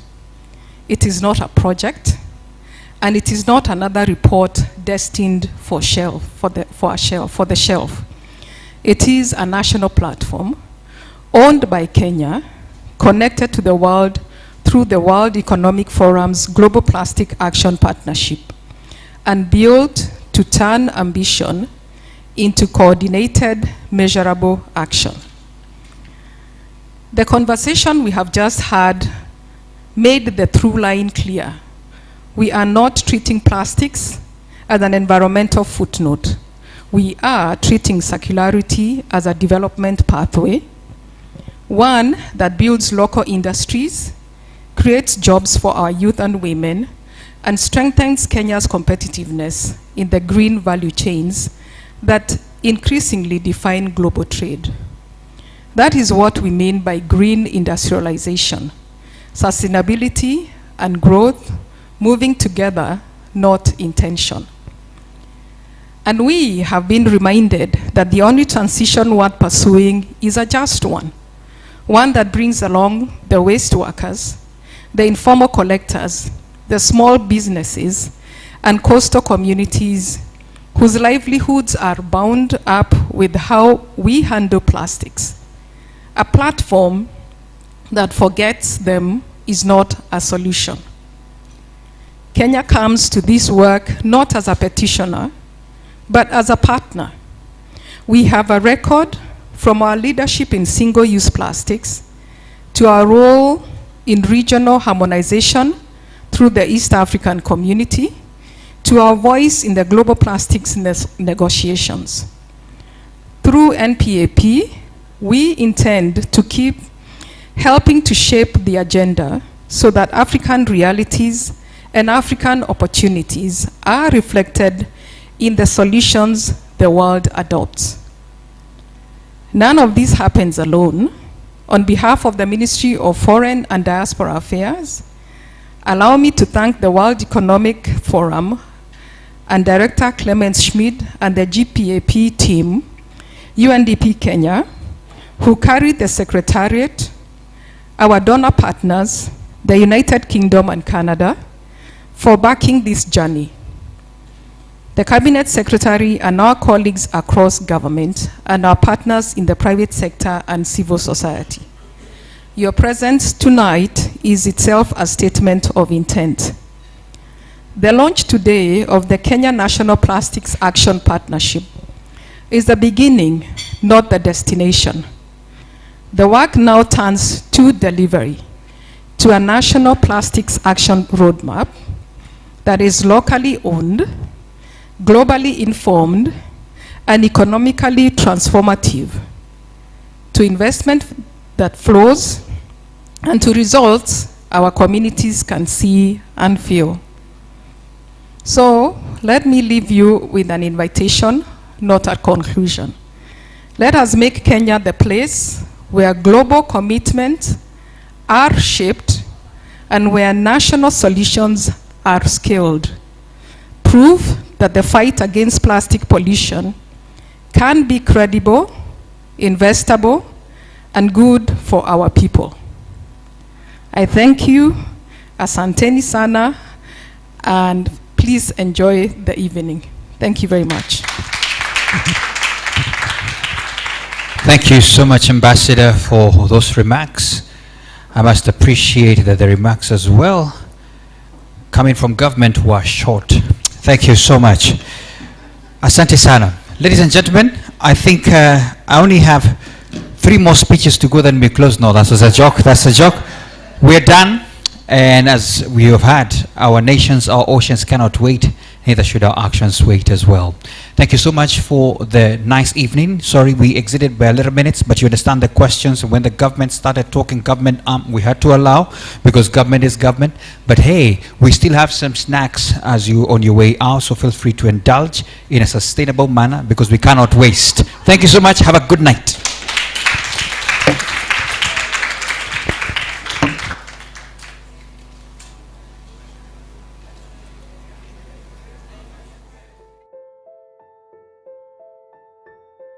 Lamu Archipelago, Kenya, a place of breathtaking beauty, but also one of the most geographically challenging regions for waste management. Spreading across islands with limited transport infrastructure, managing plastic waste here is both costly and complex. But in the face of this challenge, one organization has continued to build practical circular solutions, the Flip-Floppy Project. Building a circular economy in Lamu requires more than community effort. It requires infrastructure capable of surviving one of the harshest waste recovery environments in the country. And while recovered hard-to-recycle material volumes grow, the existing recovery infrastructure is struggling to keep up. In a region where geography makes waste recovery difficult, community collectors have become the backbone of a growing circular economy. Wasted plastic is recovered from beaches, mangroves, terrestrial environments, and households is sorted, baled. The hard-to-recycle materials are transported for recycling, while the more easily recyclable materials are transported by the Flip-Floppy here in Lamu. They're creating income opportunities while reducing pollution across the islands. Hii kazi nafanya kwa sababu inanisaidia sana kwanza inanisaidia sana kwa fees ya mtoto. But operating a material recovery facility in Lamu comes with major challenges. Unlike mainland towns, every bale, every sack and every kilogram recovered must move across land in a place with no roads and eventually make it to the mainland by sea. Transport is expensive, storage is limited, and the coastal climate works against recovery efforts every single day. Without adequate covered storage, recovery plastics waiting to be transported are exposed to heat, humidity, and rain, reducing their quality and value before they can even enter the recycling chain. The lack of a bigger storage at the MRF has actually affected us in a very big way. First reason being, it has limited us to what we can collect. And then again, lack of that, and with the environment we live in, it's too hot to an extent. If you don't have a shade under certain plastics, they start degrading. So that means you need to store the plastic at a cooler place. If not, they'll degrade. So if they get to be processed into the next processes, they lose value. So the value if you collect a plastic is still a bit of intact, but when you come and store it here for long, when you process it again, it now loses the value. Even the product you're making out of it is not as strong as it could have been if you could have stored that plastic well. To strengthen recovery efforts in Lamu, Flip Floppy is partnering with PAC Pro, Kenya's leading packaging producer responsibility organization. This partnership directly supports Extended Producer Responsibility, or EPR, a system which came into effect in 2024, where producers remain responsible for packaging even after it. Funding support from PAC Pro has helped unlock transportation for plastics that cannot be recycled locally and would otherwise remain extremely difficult in Lamu's island geography. For us as PAC Pro, the relevance of this partnership is that we are able to support the recovery of these plastics, but also other packaging materials in this crucial ecosystem to be able to retain the sanctity of this island, but also to provide a solution for waste management. Currently and traditionally, there hasn't been an organized waste infrastructure in Lamu. Flip Floppy is a pioneer. And so for us, they have already built a community of practice, built relationships with the community to be able to recover waste. And for us, it's strategic to be able to partner with them to be able to do this. In Lamu, where geography has long made waste recovery difficult, Flip Floppy and partners, including PAC Pro, are proving that circular solutions are possible. That through partnership, infrastructure, and shared responsibility, even the most complex waste challenges can become opportunities for environmental and community transformation.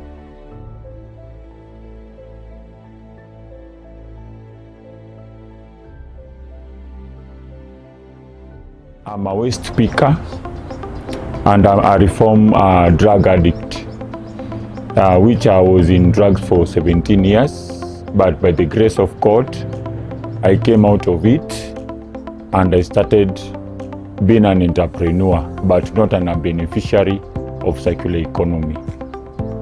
We went through trainings on how to segregate waste from the source.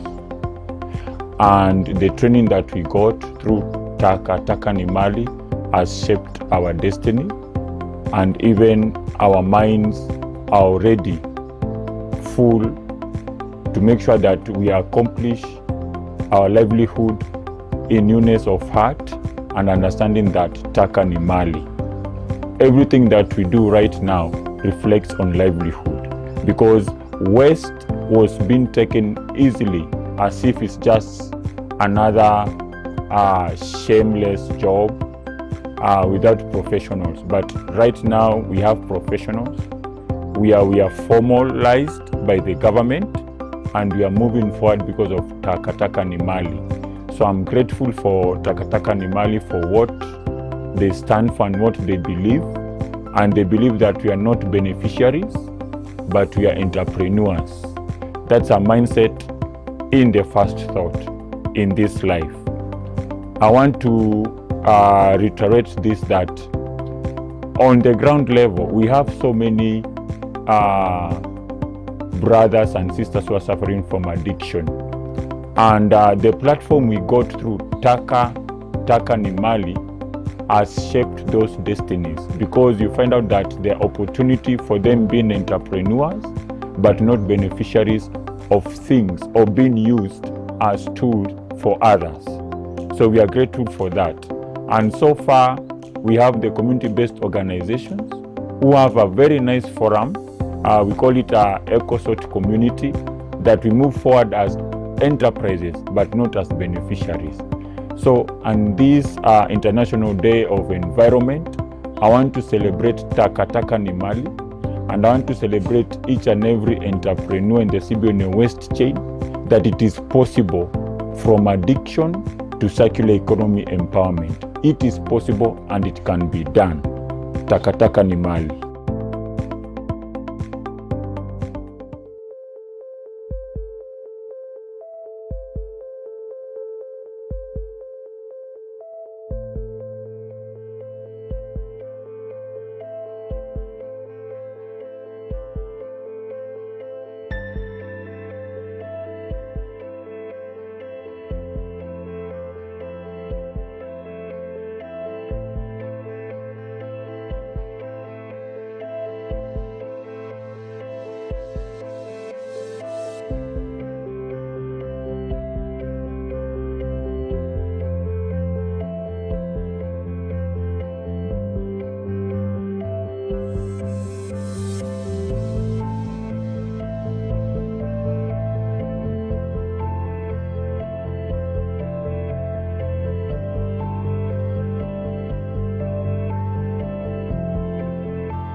We have tremendous lack of waste management around the world. Roughly 11 to 14 million tons of waste end up in the oceans every year. But actually that problem already starts on land. We have lots of plastics that are actually around, but we are not recycling it as much as we're supposed to. As plastic enters the oceans, it also enters our food chain in the form of microplastic. It's in the air we breathe, it's in the food we eat, it's in the water we drink. It's pervasive now, it's everywhere. But more importantly, they have been associated with something called neuroendocrine disorders. And that can lead to many medical complications, non-communicable diseases, cancers, and so forth. Waste recyclers get up at 4 in the morning and are walking the streets of our city, collecting what they find, and then they get a pittance. That's unfair. The circular economy sector is an area that can significantly create jobs, but also help us in building our sustainability. Basically what happens today is that we throw away resources worth $80 to $100 billion every single year. If we make sure that we win that back and bring it back into the economy, that's your opportunity right there. By moving from linear production systems to more circular production system, you build up more resilient value chains. We can make changes in the way we consume, because plastic pollution has a lot to do with consumption. How do we stop buying things wrapped in plastics? How do we shop differently? How do we demand from producers to be much more responsible? We really need global rules. We really need strong design guidelines. We really need to look at the contaminants and the compounds that are inside plastics, make sure they're strictly controlled. You have to provide alternatives, you have to provide solutions, support some of the cradle-to-cradle design that's already going on. We have a lot of data and a lot of information and a lot of cases to help build a regulation that works for everybody. We've been saying to the government, why don't we work together? We are ready to do the waste collection house to house, segregate the waste, and give us that chance for both livelihood and preserving the environment. Avanza la conciencia, avanza de la mano de la alianza público-privada. Bringing together those organisations in a sensible manner, facilitated by multi-stakeholder platforms like the Forum and like GPAP, means that it shortcuts the process to get into the right solutions. Today, GPAP, with 25 country partnerships, is the largest initiative against plastic pollution, which we hope can really serve as a source of knowledge and best practices for the Global Plastic Treaty. Our purpose is not just to have a nice treaty that everybody can clap and gavel goes down. The purpose is to end plastic pollution. So we need to keep our eyes on that prize and not letting go of that.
For the first time in history, the world is on the verge of reaching a global agreement to end plastic pollution. It is transformative and it begins now and here with us. The plastic pollution issue today has become so visible, it's hard to ignore. There are those of us who believe that plastics has to be tackled from upstream, that we need to ban the most problematic and avoidable plastics and toxins. But then there's another side that says we only need to focus on waste management. And I don't think that this is a helpful conversation. We do need to tackle this issue from the entire supply chain. For actual plastic pollution to be reduced on the ground, global ambitions have to be translated at the local level. This means policies, actions, investments. GPAP is key in bringing all the different ranges of stakeholders to the table. Waste speakers' voices are very crucial to this particular treaty because as much as it's a global crisis, it's one of the streams where waste speakers make a living. Millions of livelihoods is going to be affected by the presence or absence of plastics. The informal sector is a key element of creating sustainable business operations. And multi-stakeholder engagements are going to be essential if we want to have a transition to a circular plastics economy. That means you need to be engaging financial institutions to be able to reach the smallest microfinance projects and SMEs. Most of these projects are extremely risky. A commercial investor cannot expect to be reimbursed their capital in full. So government grants and subsidies can actually play a very catalytic role. It's not easy to find consensus between different groups, but that's the work that GPAP is helping us to bring all these stakeholders in a common goal that can help to implement real actions and change life. We have a circular economy strategy that was recently launched, and we thought it was just the right moment to join the Global Plastic Action Partnership. We see that this platform has been really helpful to gain greater trust from the different stakeholders. We need that knowledge to be transferred so that we can replicate those actions that GPAP has already worked in other countries also. We have a lot of legacy plastics that no one can ascertain the amount. The National Plastics Action Partnership can support in data collection, and this helps in developing evidence-based decisions, evidence-based policies. During the last years, we have seen the impacts of plastic pollutions. This is the key moment to push forward to have an ambitious treaty. If people don't compromise or give up even a little bit, we're not going to be able to achieve an agreement. This most likely will be the last one, at least that the US government is involved with, if we cannot come to an agreement. It's very complicated. There's a lot of disparate economic interests, a lot of different national circumstances. My hope is that we don't lose this opportunity to come to even a simple agreement and a mechanism to strengthen the treaty over time. I'm optimistic. I'm positive that we will deliver. The world is not only watching us, but also waiting. We must deliver here in Geneva.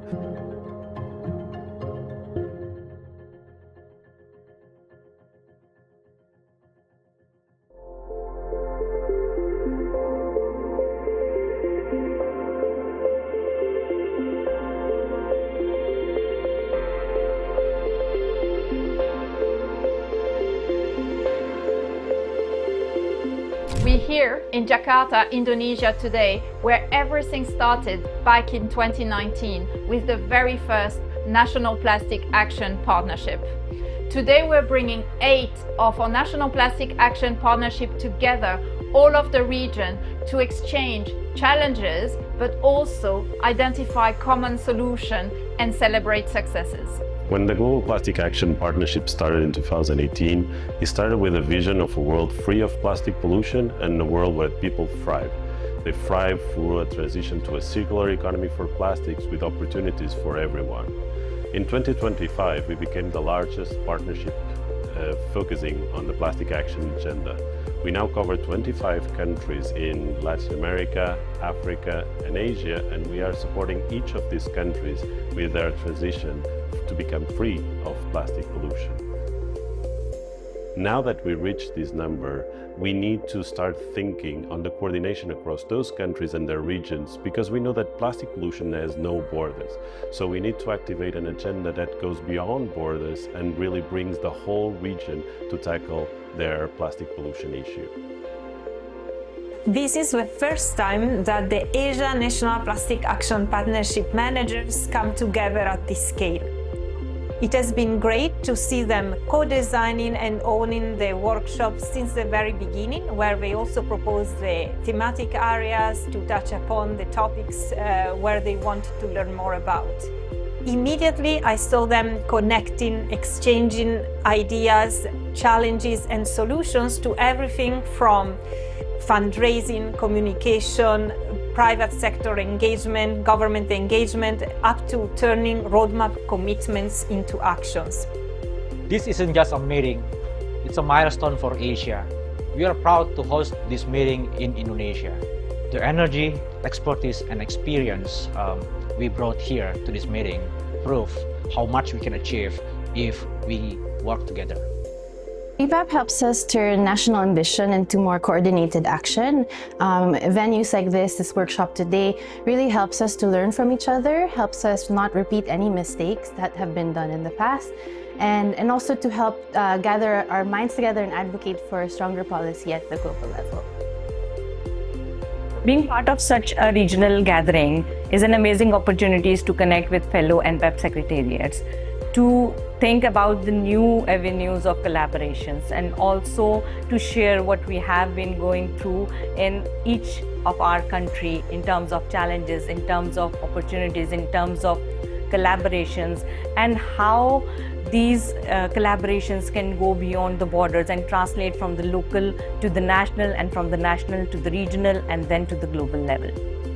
This gathering is not just useful, it is essential. We are going home with a fresh idea and practical tools that we can use right away. I was so excited to see this strong sense of collective purpose, and this is just the beginning. Asia is ready, committed and ambitious.